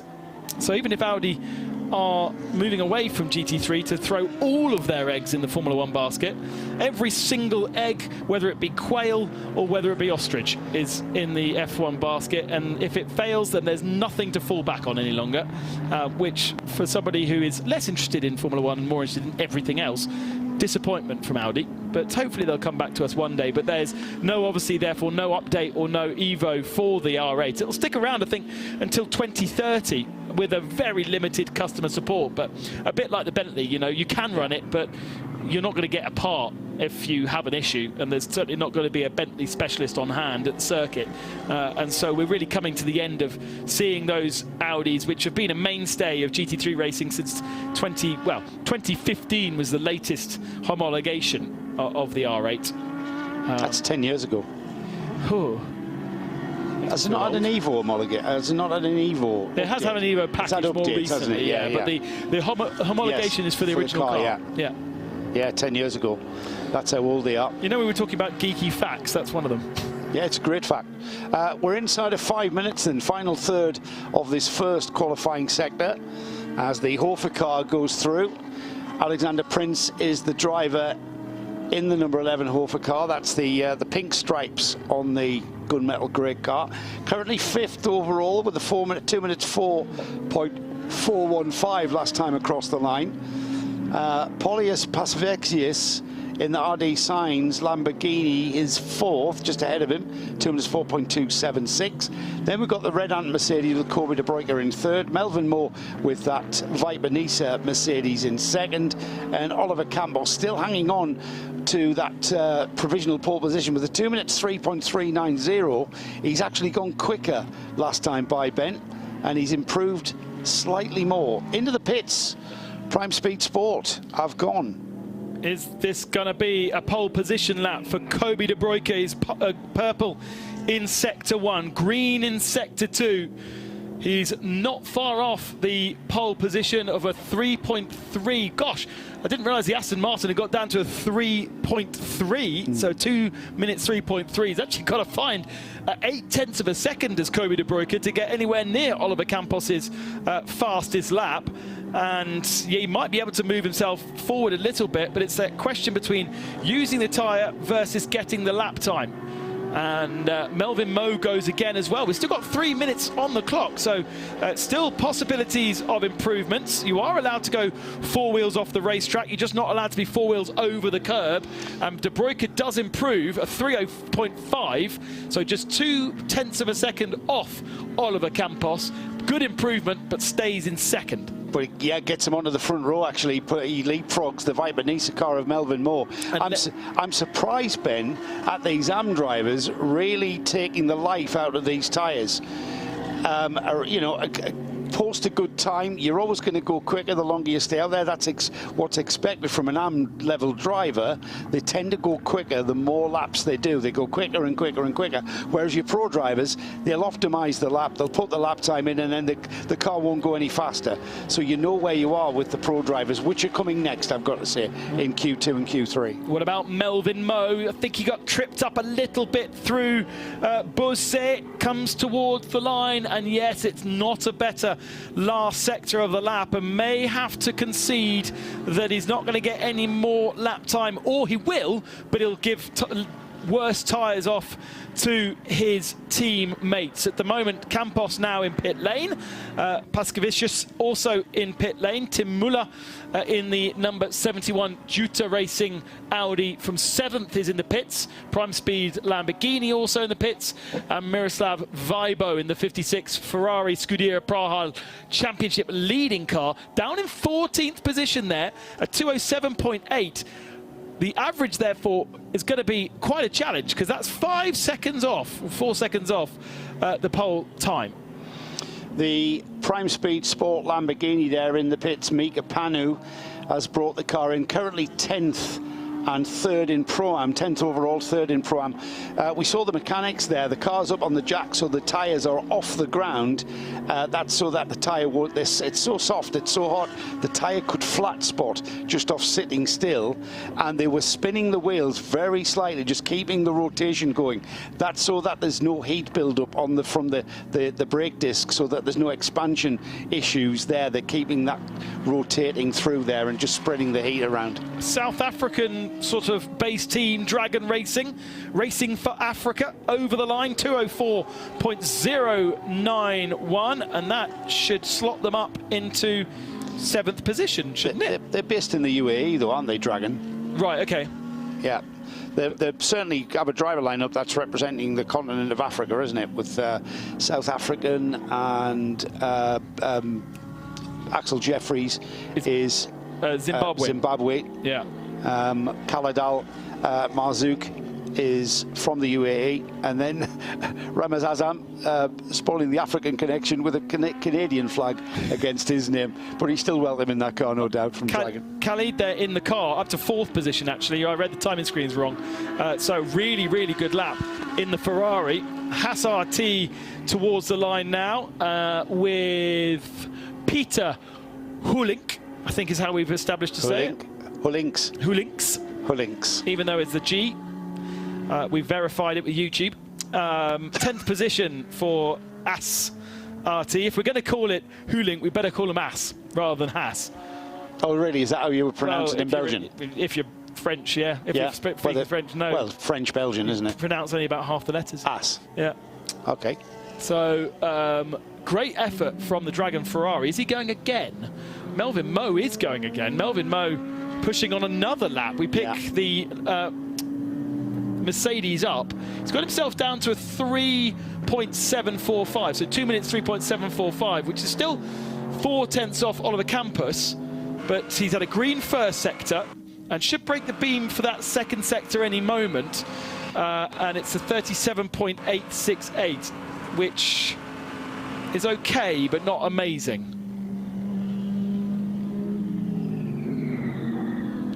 Just watching. So he gets Melvin Moe towards the end of the lap. Final lap. End of the lap, Ben. And just wanted to see if he's going to improve or not. Is he on an out lap?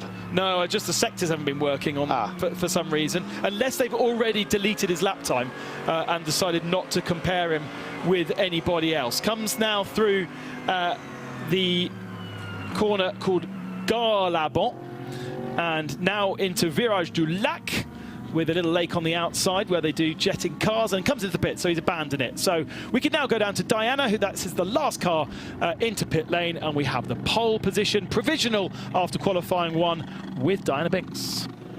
We do. Olivier Campos from the number 90 E2P Racing is here in the garage. Satisfied with the time you put in there? Yeah, very, very satisfied. I'm very happy to see the car is quick. Everything's working fine. It's still a long qualifying, and anything can happen. The race is very long, but we're satisfied with the current pace we have, and looking forward for the race. What was your approach going into that qualifying session? Yeah, it takes a bit of time to warm up the tires to get them into the right temperature. So I just tried to go as fast as possible the first warm-up lap, and then I had to do 2 or 3 attempts for the fastest lap, and then eventually the last lap was the good one. So it just was keeping cool mind and trying to warm up the tires. Were there any specific corners that you were maximising to get the time that you could? Yeah, more than corners is approaching. Not more than a specific corner, is just approaching the corners, trying to brake as late as possible, trying to give as much speed as possible. The new tires give you this extra edge that you need to use it when the tires are new. Did you enjoy it? A lot. It's a beautiful car. It's a fantastic car to drive. The team is doing a great job with the setup, and everything works fine for this weekend. A bit hot, but it's good. Great stuff. Thank you. Thank you. I'm led to understand that Aston Martin, which is one of the newer GT3 cars, is almost like driving a single-seater Formula 3 car, such as the amount of downforce that it now creates. And it's moving further and further away. You know, an Audi like this is closer to the characteristics of the GT4 car. It moves around a bit more. There's less aero as a bollard gets replaced.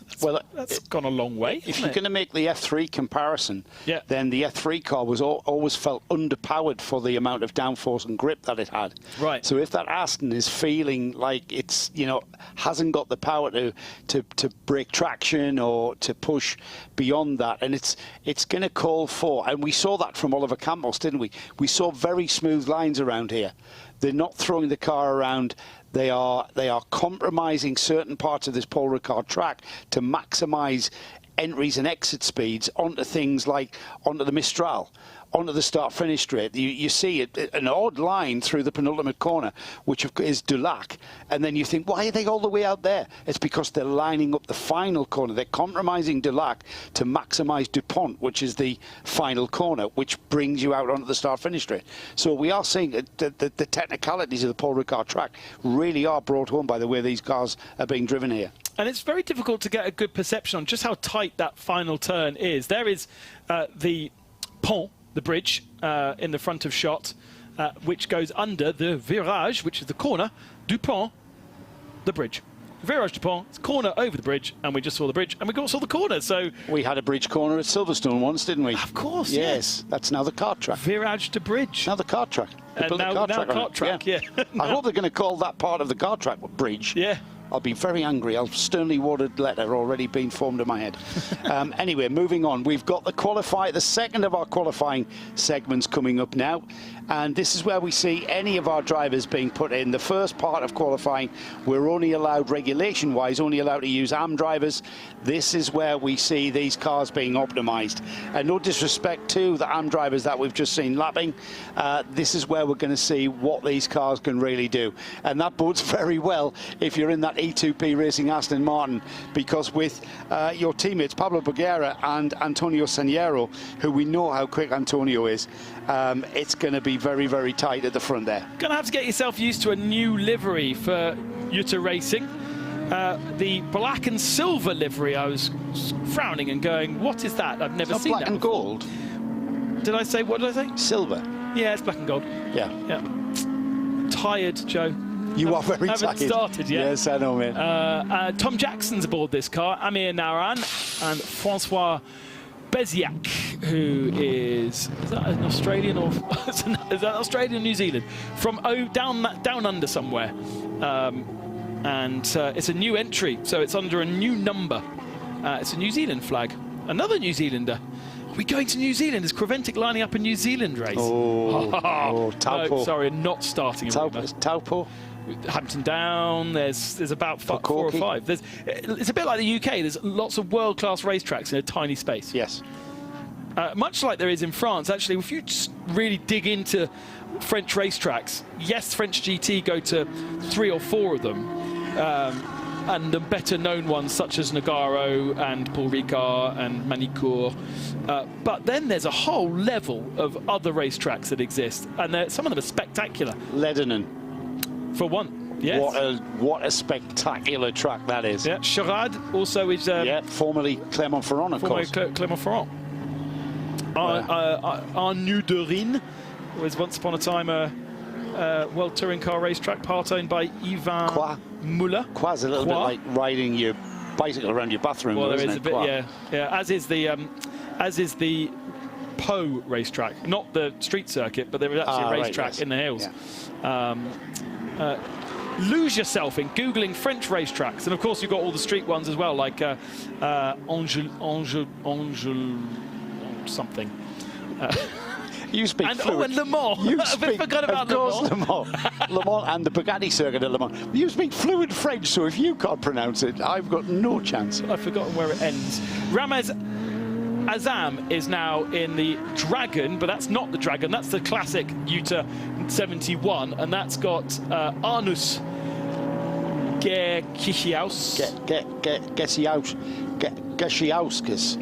Again, if you ask Arunus how you pronounce his surname, it will not sound like anything what we're saying. So we do apologise to our Lithuanian friends. Always great to have a good following of Lithuanians. There's another racetrack to Google. Become a big part of this series, actually. Yeah, absolutely. The Lithuanian 1,000 kilometres. That's something to lose yourself in. Isn't that the one on the dual carriageways? The dual carriageway. The hairpin at the end. It gets brought up every time we have a Lithuanian. Yeah, we do. Yeah. Does Lithuania have a racetrack? Oh, yes, it does. It's on a it's on a motorway, and it goes up one way, down the other, and then goes over the bridge to connect the two. And they go to a fuel station to fuel it up. Brilliant. Genius. Here we go then. This is the first time, and it's going to be posted by the E2P racing car of the Antonio Saniero, and he was at the top of the screen with a 2-minute 4.769. However, Dragon Racing's Ferrari of Ramez Azam, the number 98 car, just going through the first section of corners here off the start-finish straight, has gone to the provisional pole with an aggregate time of 2 minutes 3.847. We have a Ferrari on the provisional pole. Early stages though, still 10 minutes of this session remaining, but a great lap there from Ramez Azam.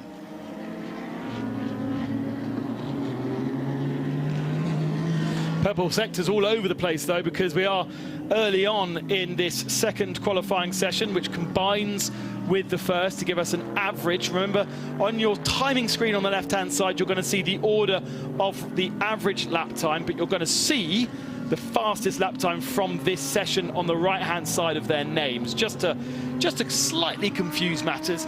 We are just starting to get those best times in qualifying 2 now. For the moment, Ramez has that best time. Best time of all from qualifying 1 was a 2 minutes 3.39, and we've already got a 3.3 from Manuel Lauck. Yes, of course, we've got Manuel Lauck setting the best time, and so Manuel Lauck has had it disallowed, actually, so it's gone. That's why, confusingly, he's sitting there in 7th position, but without a time, so he'll have to go again. Jake Hill at the wheel of the year in motorsport Ferrari.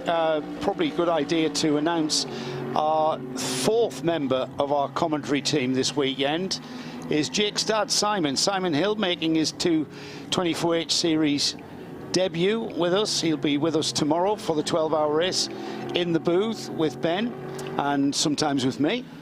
And we look forward for Simon getting here to Paul Ricard. Jake, at the moment in the era Ferrari, 2 minutes 4.296, the car's quickest lap, down in 10th place overall, 4th in the Pro-Am class. Yeah, it was Dwight Merriman in the car in the first session, because there are 2 AMs in that car this weekend. Carl Tilley not part of the team elsewhere this weekend racing, and so they've replaced Kyle with a 2nd AM driver. But just looking at the timing screens, we're going to see a big lap from Joseph Kral, who is going to easily be the fastest out there. Already is with a 2:02.786. But Joseph Miroslav Vibo was only did a 2.7, and so we've got the Viper Nisa Mercedes in the wall, I'm afraid. How hard has he hit that wall? I would suggest it's skimmed along it, and we do have a red flag. So that's going to stop this session midway through, and that is going to stop the progress of Josef Kral, who was on it, wasn't he? On a middle sector that was even better. It's through Senior, and it's a big lose in the middle part of the lap, and then through the varying different grips, He's gone back across the circuit and smacked the inside wall. I have not seen an accident like that. He's kept his foot in, is what happened there. He went way off. Thought he would go, because of the tarmac runoffs, you've got different grades of very, very harsh tarmac out there, and it looked like he kept his foot in to try and get the car back in the line, and unfortunately the car snapped round, and by then he was out of control coming back across the track, didn't he? And we heard Tracy Crone complaining about the Saharan dust. It's a big thing down here in the south of France, that the dust, if you have a big sandstorm over in the Sahara, that sand gets picked up into the air and then gets brought over into mainland Europe and gets deposited either here, which is obviously quite close to the Sahara and to Africa, or it can travel all the way into the Alps. And suddenly on a winter's day, you'll have sand falling from the sky on snow, and it will change the colour of the snow completely. Really? But we saw the Viper Niza Mercedes there offline. Yeah. It is really very dirty. Well, no one's driving out there, Ben, of course. He went ideally. Sing corner is a very, very fast corner. It's in no way flat out for these GT3 cars, but it's very, very close to. And in top gear as well. You come out of the Nord chicane. Remember the days when the Mistral Straight didn't have a chicane? You would be hitting Sing absolutely optimized top speed in any car. However, we split the Mistral these days with the Nord chicane, but still the entry speed into Sing is nigh on just off flat. You need a bit of a confidence lift, I'm being told by the majority of drivers in the GT3 class. And Dominic Ang just getting a little bit wide there onto the dirty outside of the track, and then the car just coming round. Hopefully, Ben, and it did look like a big hit. It went in with the left front corner, and then the left rear corner slapped the rest of the wall. I believe we've got Di down there with Viper Niza, so maybe she is able to shed some light onto the damage on that car. Di? I am, yes, indeed. I'm with Douglas Kurt, Viper Niza, the number 65. Douglas, thanks very much for chatting. First of all, how is he? Is he okay behind the wheel? Sorry, you've spoken to him behind the wheel? Yes, he's okay. He's okay. I guess he just lost it on turn 10. It happens. Yeah, but I thought he'd be able to stop the car before he hit the wall. But we're there. So we don't know how bad the damage is currently, so we'll see. Yeah, you'll be waiting on that to come back, and then the team can have a look at it to see how it was. But the track is just changing constantly, isn't it? Quite dusty as well in parts. It is dusty, it's hot, and yesterday in practice we were struggling with the car because, you know, with the heat and the tires, we just wasn't having any grip. But this morning we got it dialed in, and we were hoping to have a good quality, but yeah, it's unfortunate. It is unfortunate. Well, we're sorry to hear that. We're glad everything's relatively okay, and that you'll be able to get the car back to have a look, and hopefully you can repair the car and get it out back on track. I'm sure we'll be out tomorrow. So even though we start from the back, we're going to go, yeah, push it. Great stuff. Thank you very much, Douglas. Thank you. Yeah, I just hope that that energy hasn't transferred through and damaged the drivetrain. Left rear wheel taking a big hit, and that energy transfers all the way through the diff. Anyway, we'll speculate no more. We'll wait for the car to come back, and we'll get a full report on the car. I would think, Ben, it's out for the rest of the qualifying sessions. It's a big effort from that Viper Niza team, because they are based out in Malaysia, in Sepang. That's where the base is. They're regular in the Sepang 12 hours. We've seen them run touring cars for Melvin Moe in the Asian Touring Car Championships or Chinese Touring Car, and join the World Touring Car Championships when it goes to places like Macau or Shanghai. And so they've committed to the full championship of 24H Series because this is their best, this is their favourite championship to get the best sort of track time.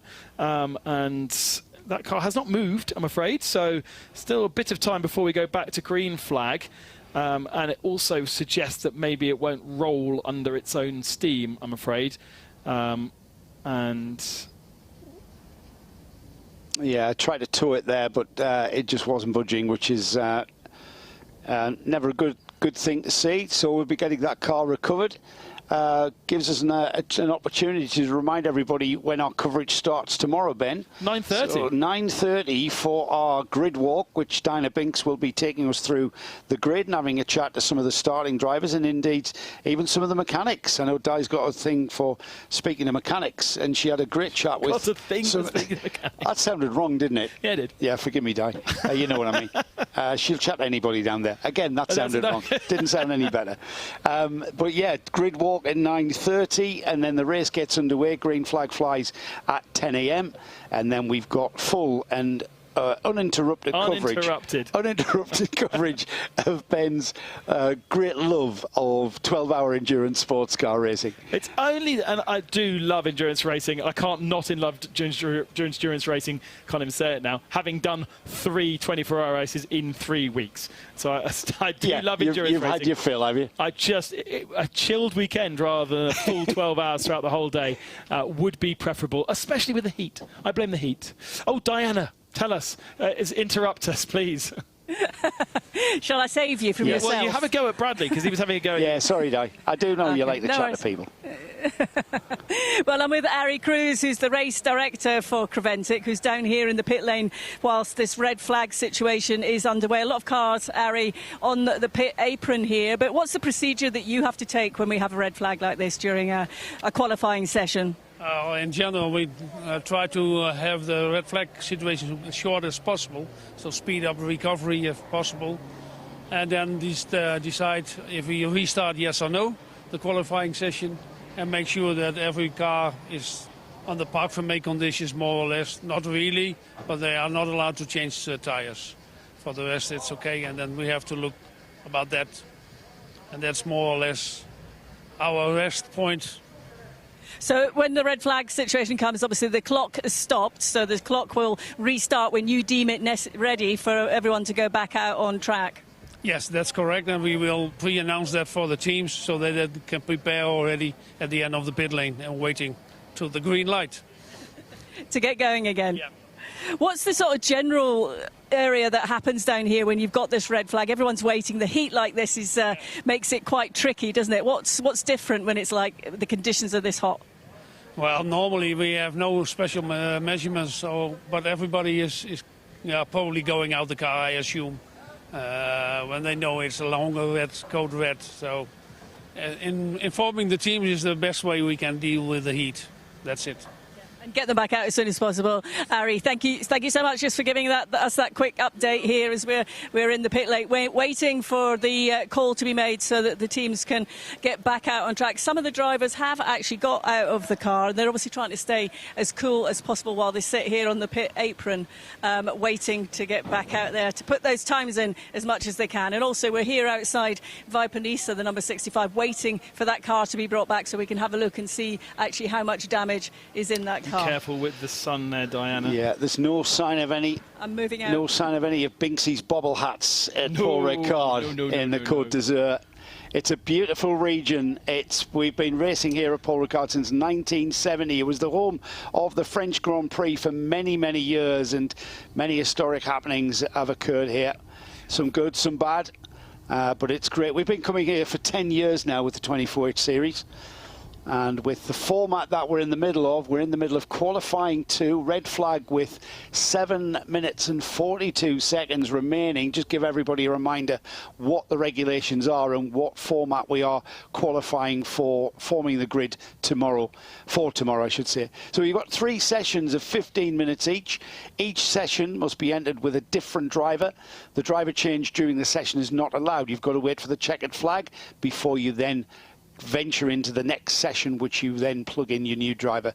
The first qualifying session must be with your AM driver if you've got one. You're not allowed to refuel the car. It's not allowed in between qualifying sessions, so you start qualifying 1 with enough fuel to get you literally 45 minutes of running, if not more, 50 minutes. And perhaps the most important thing, tyre changing is not allowed. You start the session on a full tank of fuel or a tank full of fuel, enough to get you through the 3 15-minute segments. And with 1 set of tyres, The AM driver in Q1, and this is the key part, the AM driver is the driver that gets those tyres at their optimum. The brand new set of tyres will come in on lap 2, maybe 3. That will be the optimum lap. And then the tyres will start to wear out, understandably. And those tyres in qualifying 2 and qualifying 3, where you are then going to plug in your silver, gold and even platinum drivers, your superstar drivers, they're going to be qualifying on a worn set of tyres, relatively speaking, but on low fuel. So they are going to get a lighter car, but the tyres are going to be starting to wear. So it's how you manage the tyres through those 2 qualifying sessions to give your optimum driver the best set of tyres, the best set of worn tyres you can perhaps find for his run in qualifying 3. Good news is, Ben, is the Viper Nisa car is on a truck. Well, that's not good news for Viper Nisa, but the good news is that the car is being recovered back to the pits and we should be getting things back underway soon. Looking a little squished on the left-hand side, the rear wing end plate on the left-hand side missing, and for sure the rear axle not pointing in the direction it should be. The satellite systems are top of the hill overlooking the Paul Ricard circuit, also a famous hill climb venue and part of the local rally that happens around these parts in September time, I think. The hill climb's in March and the rally's in September. There are some fabulous roads even just around the racetrack, as well as the racetrack that was opened in 1970 by Paul Ricard, Mr. Paul Ricard, who also invented a spirit based on pastis called Ricard. And we might be sampling a little bit of that later on as we tried the local Haute Savoie eau de vie last night. We can try some local eau de vie here. Quite a way north of here. Oh yes, night. we were. No, yes. Exactly, yeah. But pastis is obligatory drunk down in these parts. Is it grown from the grape in the area, in the region? Pastis is it made from the grape, I should say? No, it's not made from grapes. No. Oh, what's it made of? What, Ricard's not? Ricard, I thought it was like a wine base. No, it's anise. Aniseed? Aniseed. All right, yeah. so it's like a Pernod. Yeah. Right, yeah. Okay. Yeah, exactly. You know your alcohol, Ben. I don't know if that's a good or a bad thing. Green flag at the end of pit lane in approximately 5 seconds. And we'll get the cars back out on circuit. Some wanting to go out. I think we already had some already in pit lane. This is Q2. We're bang in the middle of Q2. So some cars had already managed to do a fast lap time, but only one. Others were just making their way onto their fast lap time. So yeah, I think we should see pretty much everyone back out on circuit. 16 cars started the session, 15 now remain.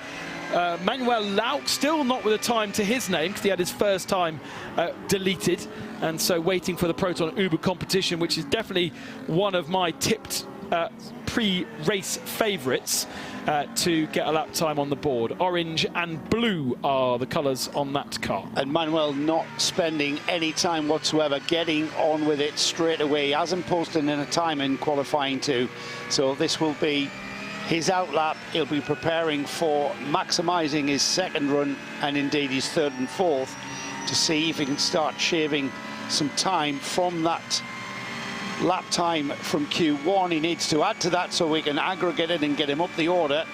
And we will, we're pretty sure, Ben, aren't we? The Proton Huber competition Porsche is certainly a contender.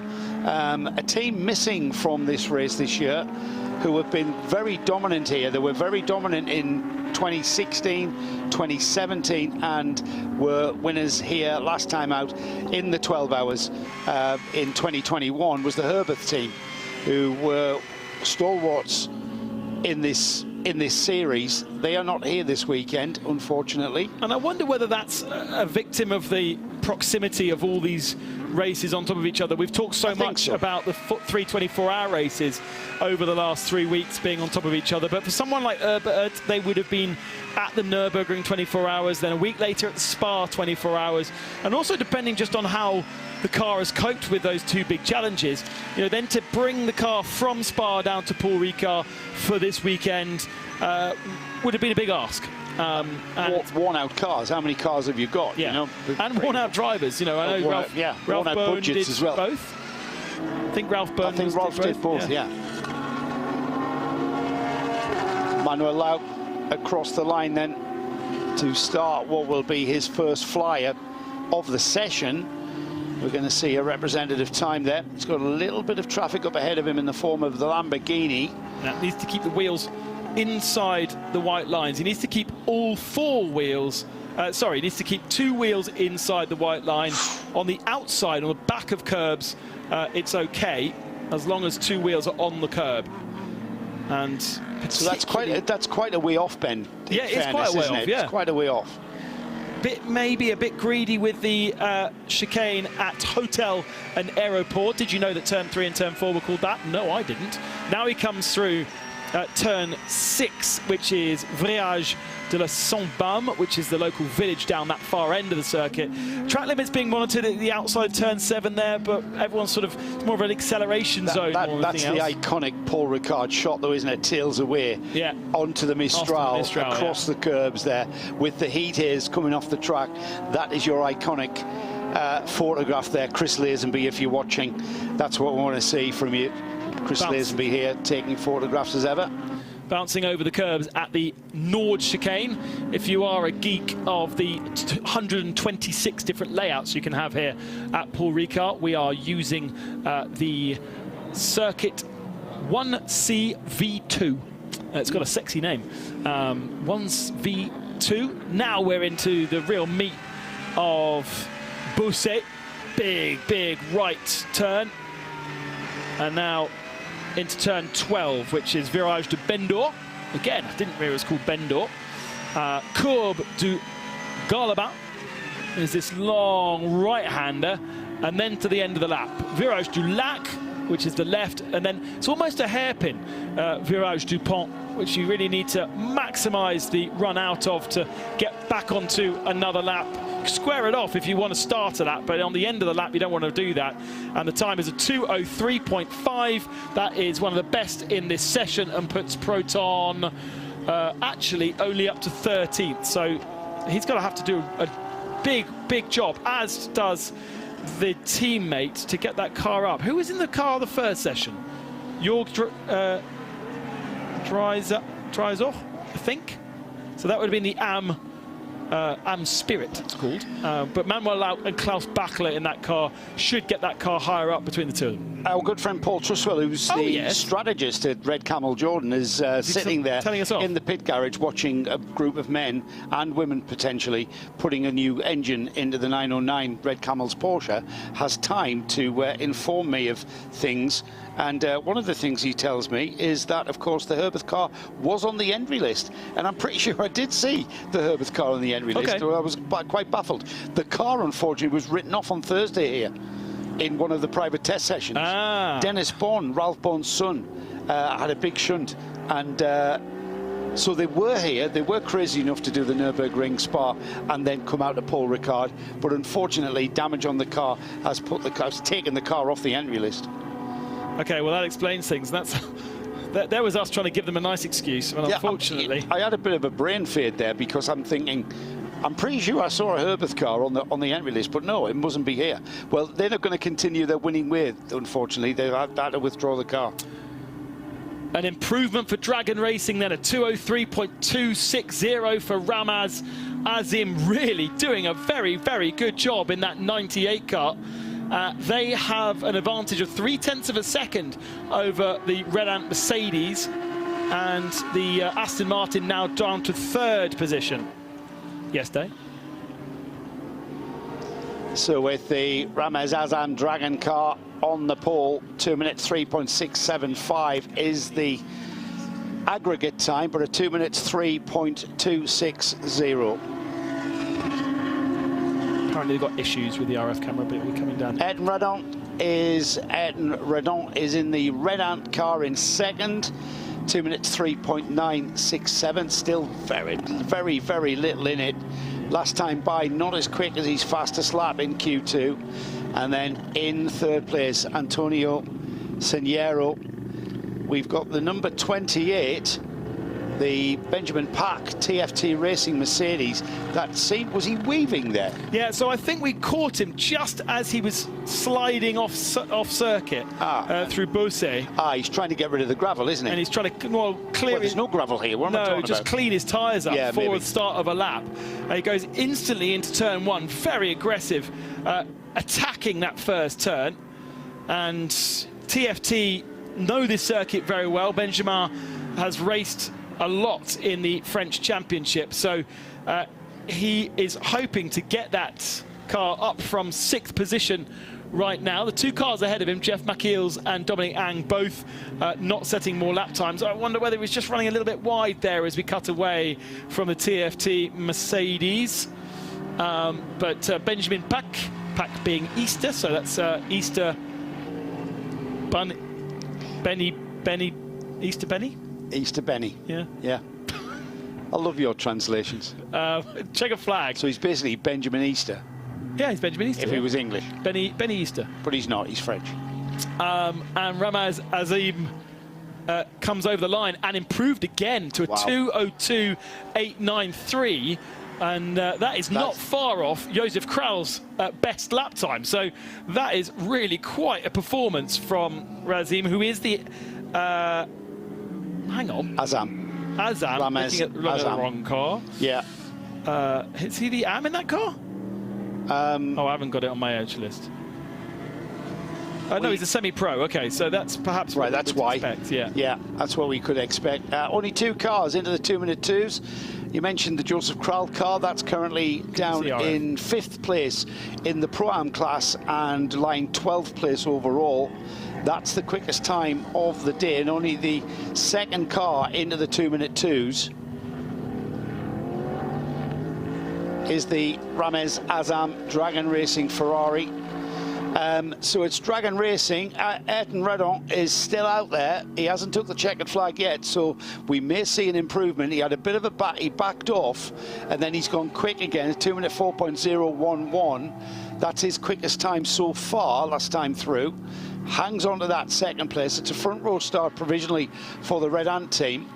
And then the 2nd row at the moment looks like this. Antonio Signero's just put the E2P Racing Aston Martin onto 3rd. His lap time there, his quickest time, 2 minutes 4.769.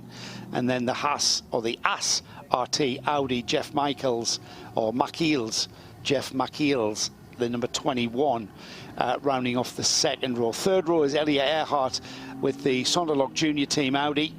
2 minutes 3.8 for Elliot. We know how quick he is. And then Dominic Ang, currently on the 3rd row of the grid. However, the Viper Nice Racing Mercedes, that's the car, the bright green and silver car of Dominic Ang, the number 65, is the car that we saw into the wall there out of Sing Corner. And that car won't be taking any further part in this qualifying process. Will not be taking part in qualifying section 3, so we'll see that car drop to the back of the field.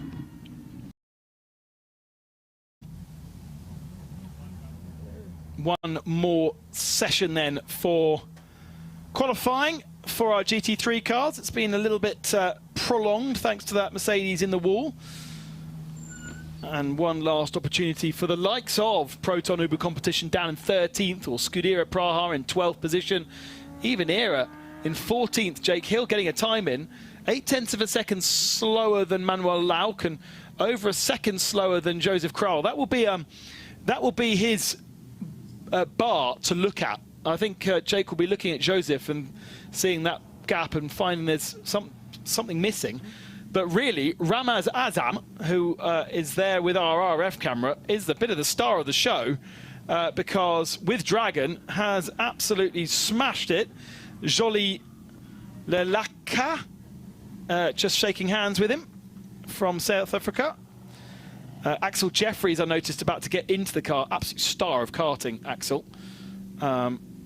And Khalid did the first part of qualifying. So Jolie not qualifying that car with 4 drivers in that Pro-Am. But yeah, they all look pretty happy, don't they, down there in the garage? Yeah, I think so. They've got to be happy with that time that was put in by the Dragon Ferrari. Great driving there, and putting them in a very strong position there with the third driver, Axel Jeffries, about to take the wheel of the number 98 and leading from the front. He will want to optimise, and remember, he's got less fuel in the car, so the car getting lighter and lighter, and probably the lightest it's going to be in qualifying is about what we're about to see. All right, the tyres have been quite worn. I haven't got any data in front of me. The data's disappeared. It will reappear. The tyre age of the set of tyres that's going to be on the 98, and we'll compare them with the 3 or 4 cars that are up near the front of the grid. But this could all change, of course, because it's all about the average lap time here. Let's head back down to Dragon in the pit garage, where Diana Binks has grabbed hold of that driver. Not literally. You've just jumped out of the car. The guys were obviously having a quick chat with you, but super impressive performance. How satisfied are you with the times that you achieved in that qualifying section? Yeah, really happy. I was on for a similar time before the red flag and thought it would be difficult after the tires cooled down. But luckily I had 2 laps. First lap just to warm up and kept a clean lap together in the second lap, and yeah, quite happy with that. How much is everything evolving out on the track, and how different is the car handling? It's really hard. It's hard to say. Every lap's quite unpredictable. You have to underdrive, otherwise you're going to make a mistake. And so I'm kind of just underdriving in the corners and clean exits, and it's working for me. So I'm sure it's the same for everyone, that everyone's struggling. It's quite hot out there. What's the secret to getting a quick lap around here when the conditions are like this? I know you've got just the GT3 class at the moment, so less traffic. Just no mistakes, just a clean lap, clean exits everywhere, and that's all, really. And how would you describe the challenges of this circuit to get the performance that you need? It's a mix of fast and slow corners, so you have to find a balance of the car that works for all things. So we're kind of settled on something that's not optimal for lap time, but it's good for, you know, especially for tomorrow for a long race. So yeah, I mean, just stay out of trouble tomorrow, keep it clean, good pace, keep it out the garage, no penalties. That's the strategy. Well, it's good to see Dragon Racing here on the European Series. How happy were you to be here for the 12 hours of Paul Ricard? So Dragon are my local team. I live in Dubai. I work with them a lot in the UAE. And they're kind of like my racing family, so I was really happy to join them here in Europe with the Into Africa boys, with Axel and Exo, and Khalid, who I coach in Dubai as well. He's making so much progress. He's come a long way from Challenge to now racing GT3, doing amazing. He did amazing in Q1. Really good job, and yeah, really happy to be here. The circuits are not similar, but it seems like the heat might be. Yeah, the heat is quite similar, and actually this is probably the only circuit that's like the circuits we have in the UAE, just run off for days and no grass just after the white line. So it's easy to push on these kind of tracks. That's what we're used to. Great, thank you so much. Thank you. Gives you a little bit of colour as to Ramaz Azam's work, and based out in Dubai, even though racing with a Canadian flag here. Actually hasn't done a lot of racing on and off in karting and in sim racing, and then when the 24H series has been over in the Middle East, he's been part of that with Dragon, but hasn't done much outside of that. So showing his skills and showing his abilities here on the international scene. And now in that car, Axel Jeffries, who is a bit of a star if you've not heard of Axel. Again, up through the karting ranks, but he is a young charger who we expect to see with great things. And obviously it's himself and Zoli Letlaka partnering to Dubai races for this appearance here at Paul Ricard, and instantly goes purple in the first sector. They're a good squad as well, aren't they? They're well prepped and got a lot of experience, so they've got to be there as contenders to run at the front of this 12-hour race tomorrow. Jeffries on his outlap will see just what he can put. What level of karting did he race at? Was it like okay? In what, Ramaz? No, Jeffries. Axel's was absolutely the very, very high end of European karting. European karting, right. Yeah. I commentated on him on European karting back in 2008, and he is purple, but yeah, we're not comparing it to very much at the moment because there isn't very many cars getting proper lap times in. Wow, it was super good round. Senior there had the car moving around underneath him. Did actually do GP2 and FIA Formula 2 and became the Lamborghini World Finals champion. So Axel has taken a bit of a a left and a right route towards pro racing driving, but absolutely one of the stars. Perhaps if he had more money behind him, would be somewhere very different. On the single-seater ladder, yeah. Finding a home, though, in endurance racing in the sports car world, as many hot shoes do. Here he comes then. What's the lap time? It's invariably going to be the quickest lap of this third session, with purple sectors showing 2 minutes 3.170, not quite into the 2-minute 2s, which was the quickest time from his teammate, but that was his first hot lap. This is perhaps where he'll get a little bit more speed from the car. Nick Foster in the Prime Speed Sport Lamborghini has gone up to second place. His time there, 2 minutes 5. He's just been demoted to third by Andrei Sulikovitsev from the Continental Racing by Simpson Audi. So Julian Simpson's Continental Racing team with their Audi R8 into second place with a 2 minute 6.7 from Andre. Nico Bastian in the TFT Mercedes doing a 2:03.3 on his first attempt. We've got some really big names now out there on circuit, and that puts Bastian and TFT up to second position in the average times, but still 0.6 of a second behind Axel Jeffries and the Racing for Africa Dragon Racing at Ferrari. Still waiting for times from Pierre Caffer, who's out there, and Klaus Bachler as well. Tom Jackson should be strong in the 72 Jutta Racing Audi. Ryan DL has put the Era Motorsport Ferrari up into 6th. So his first time there, just putting that average speed further and further up the order. E2P Racing has dropped down the order a little bit. Pablo Bergera at the wheel of the Aston Martin now in 8th, but it's all changing at the front there as Pierre Caffer into 3rd for the Santalok team. As I say that, down to 4th he goes, as Axel Jeffrey still maintaining that lead at the top of the timing screens. Yeah, because it was Yannick Redin just finished a lap time and got himself just ahead of Nico Bastien, just a fraction by 2 hundredths of a second, following the 71 of Nicolas Michelin towards the line, and 6th position at the moment. Will this be an improvement? No, a 2:06.3. Everyone above is stronger, so that 71 Jutta Racing stays in 6th spot in qualifying. Row 3 for tomorrow's 12 hours of Paul Ricard. As we now switch our attention to Proton Uber, Klaus Bachler in the 73 car. Purple, first sector.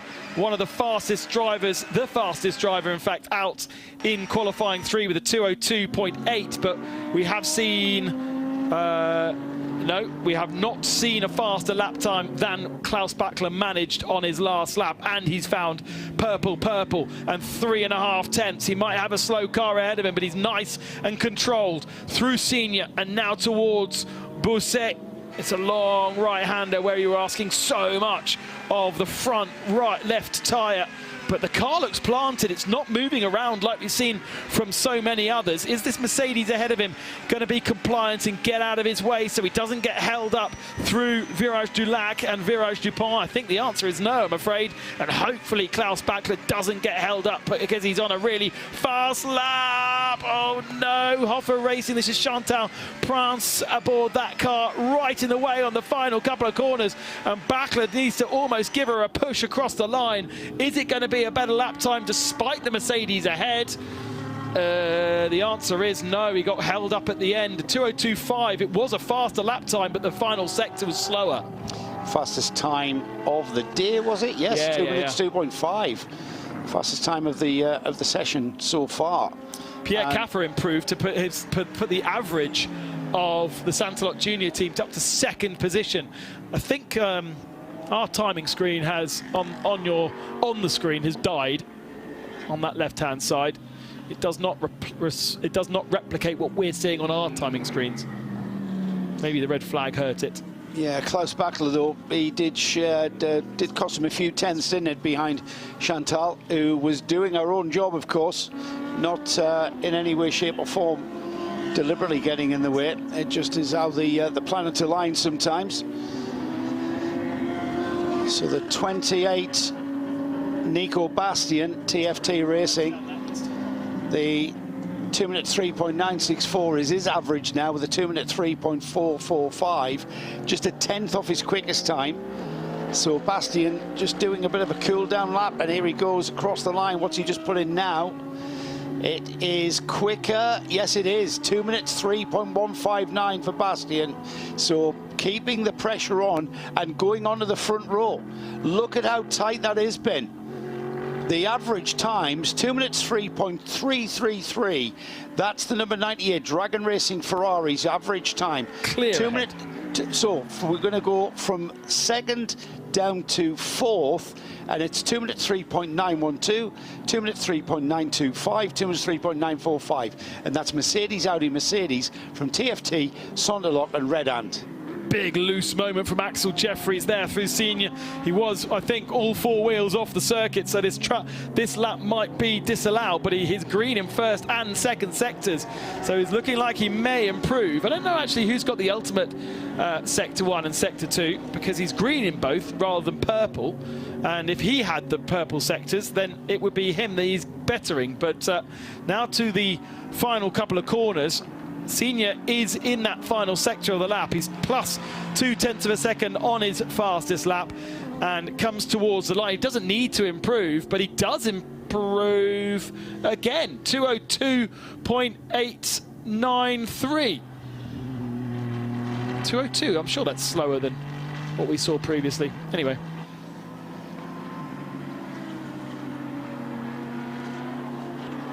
So he continues as well.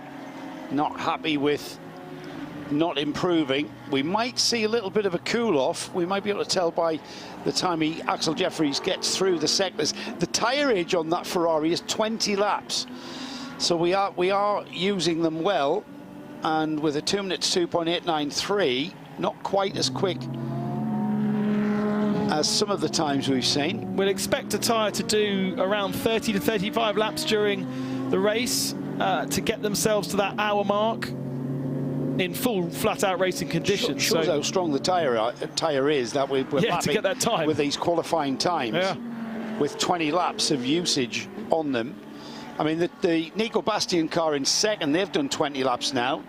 The car of Pierre Caffer, they've done 18 laps. They're in third. Yannick Redont has done 17 laps. So there's not really any kind of tyre usage advantage, other than perhaps the Scuderia Praha Ferrari that's only done 14 laps. Denis Vasek at the wheel of the number 56 Scuderia Praha car. They're in sixth, and they've perhaps done the least amount of laps. As I say that, I spot the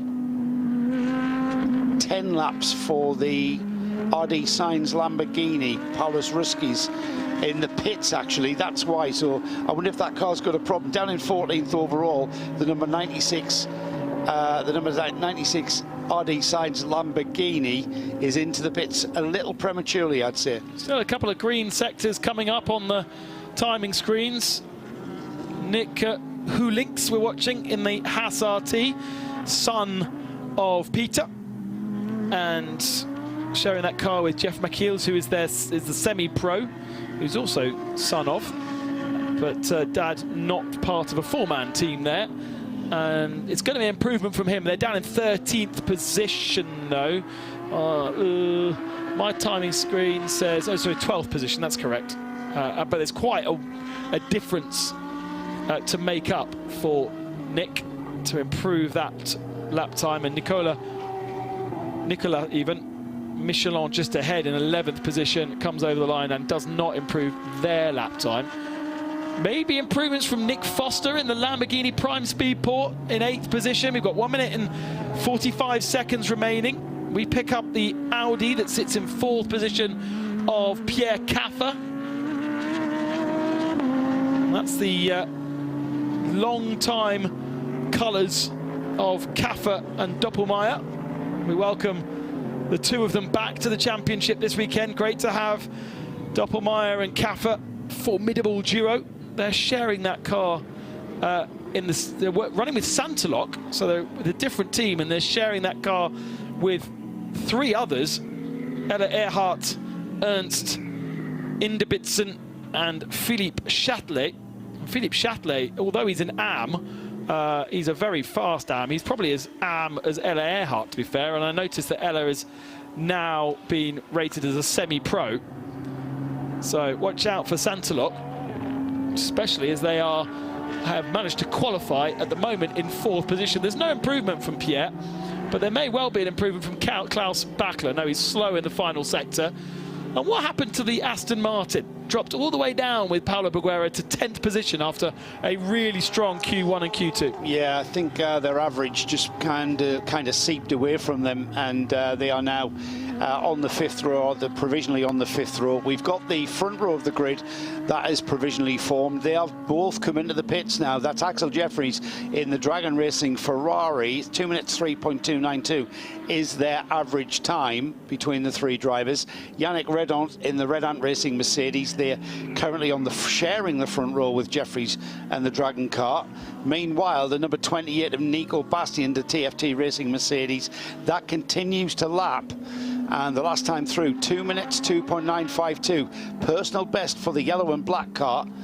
However, Nico's not done now. As the checkered flag flies, this will be his final lap. He needs to find 0.5 of a second and comes through the final couple of curves. Is there any cars ahead of him? I don't think there is. He was very much on the edge of track limits through Senior, bouncing his way through that super fast right-hander. Comes through the final turn now, lets the car run as wide as he possibly dares. The middle sector wasn't fantastic. It's a purple final sector, but and it's a faster lap time than Axel Jeffries. That is the fastest. It's not the fastest lap time of the day because Klaus Bachler did a 2:02.5, but Bastien solidifies that front row start for TFT. No, sorry, no, he doesn't. He doesn't get onto the front row. Oh, does that mean he get disallowed? That is a personal best lap time. That's the quickest the car has gone in that session. In fact, the whole of the qualifying. However, on average, it's still fractionally slower than the Red Ant car ahead of it. So not enough to put it onto the second row. Yeah, I don't know what the timing screen. That timing screen showing us. That timing screen on the screen that you're seeing is the lap times, the fastest lap times of this session. Yeah, but the order is completely wrong. Yes. Again. Yeah, which is not the order of qualifying. That's the order of Q3. The order of qualifying, is that not even the order of Q3? No. Right, okay. Klaus Bachler went faster again, by the way. Whilst we've been seeing TFT doing some off-roading, Klaus Bachler did a 2:02.333. Don't think it changed his position, but he ended up 5th spot. Obviously, we never saw that car at Spa because they had a problem really early on, so we never really saw it being pedalled fast. And I'm looking forward to seeing the 73 go well. That looks to be everyone taking the checkered flag, or certainly not improving. So we can go down to Diana, who's in the pits.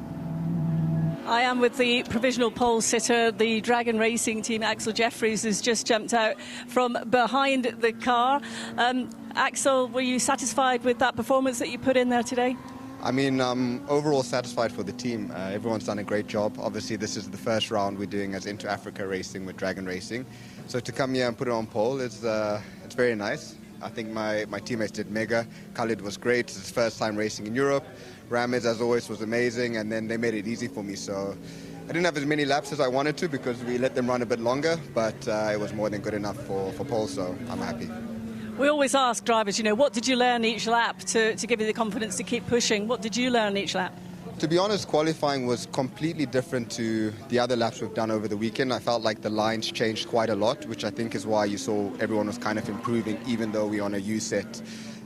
So yeah, you're just learning kind of different approaches, how to attack certain corners, but you're always learning in the car. Were there ever any corners or any parts or sectors that you were really maximising to get as much out of the car as you could? I mean, our car felt great in the high-speed corners, so there we could kind of push. I think we had quite a big moment in seeing. But the rest was just to do a clean lap. Obviously, it's combined qualifying, so no egos here. Even though we'd like to be quickest, we just wanted to get the combined pole. Well, it's a great debut for the European Series this year. No, it is. Thanks for having us here as well. Thanks for having us. absolutely welcome to see. It's a welcome sight to see a team like Dragon Racing bringing the likes of Axel Jeffries and his teammates to the 24H series. We want to see you here more. Yeah. Thanks for coming, guys. Yeah, absolutely. Axel Jeffries, also the reigning LM GT3 champion in the European Le Mans Series last year. He really has jumped about all over the place as he's trying to secure himself sort of professional driving, and now working alongside the man in the middle of shot there, who will be in the car tomorrow. Hasn't featured in this qualifying session, and that's, I think we're saying Sholi Let Laka. And so two African drivers and two Middle Eastern drivers in the Dragon Racing for Africa car. There was a Racing for Africa a long time ago, which Sam Collins established with a couple of guys. Sam Collins, the F1 journalist. It never raced in British GT because the people who he was partnering with didn't turn up with the money on race one, sadly. But yes, the idea has happened before. Confirmation then of the combined results of qualifying, and Dragon Racing have the pole position on their first attempt here at Paul Ricard, thanks to an amazing lap from Axel Jeffries and also from teammate Ramaz Azam, and the average a good half-second faster than Relant Racing, with TFT, the local French team, in third position. And we welcome back Doppelmayr, Kaffer, Earhart in the number 18 Audi in fourth spot. The Malaysians in fifth. I'm sure that's wrong because they didn't set a lap time in Q3, so they will be removed from that. And then it is Proton competition in sixth, with the Ferrari of Josef Kraul and Weibo in seventh position, Utah Racing down in eighth, and the rest of the top 10. 16 qualifiers in GT3, and the last will be Viper Nisa Racing in 16th spot, having not completed a lap time in qualifying 3. Utah Racing down there in 15th, Hoffa Racing in 13th. Bit of a shock after their pole position in Spa a few races ago.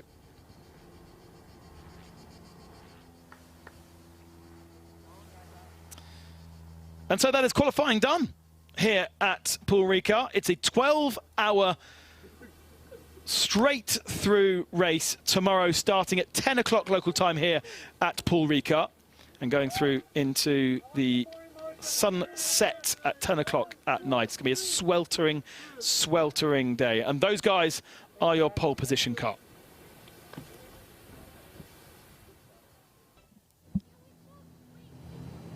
And it is all smiles for Axel Jeffries and team. Well, that's it for action here at Paul Ricard today. Make sure you join us 10 o'clock local time for the race, the grid walk with Diana Binks at 9:30 CEST. Have a very wonderful Friday evening, or Friday or Saturday, wherever you are in the world, and we'll see you for the 12 hours of Paul Ricard tomorrow.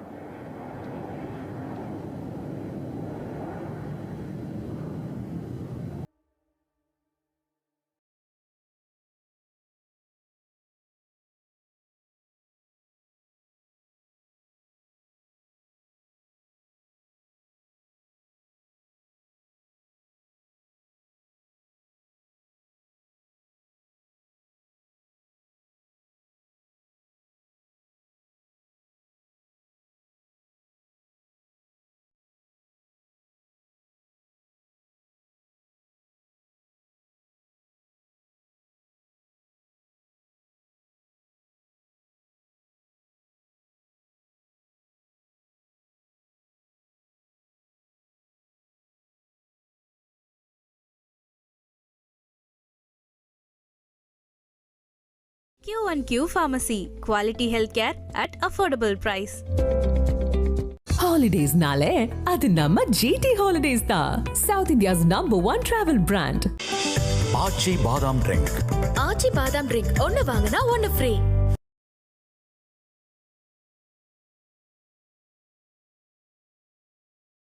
QnQ Pharmacy, quality healthcare at affordable price. Holidays-nale, adu namma GT Holidays da. South India's #1 travel brand. ஆச்சி பாதாம் drink. ஆச்சி பாதாம் drink ஒன்னு வாங்கினா ஒன்னு free.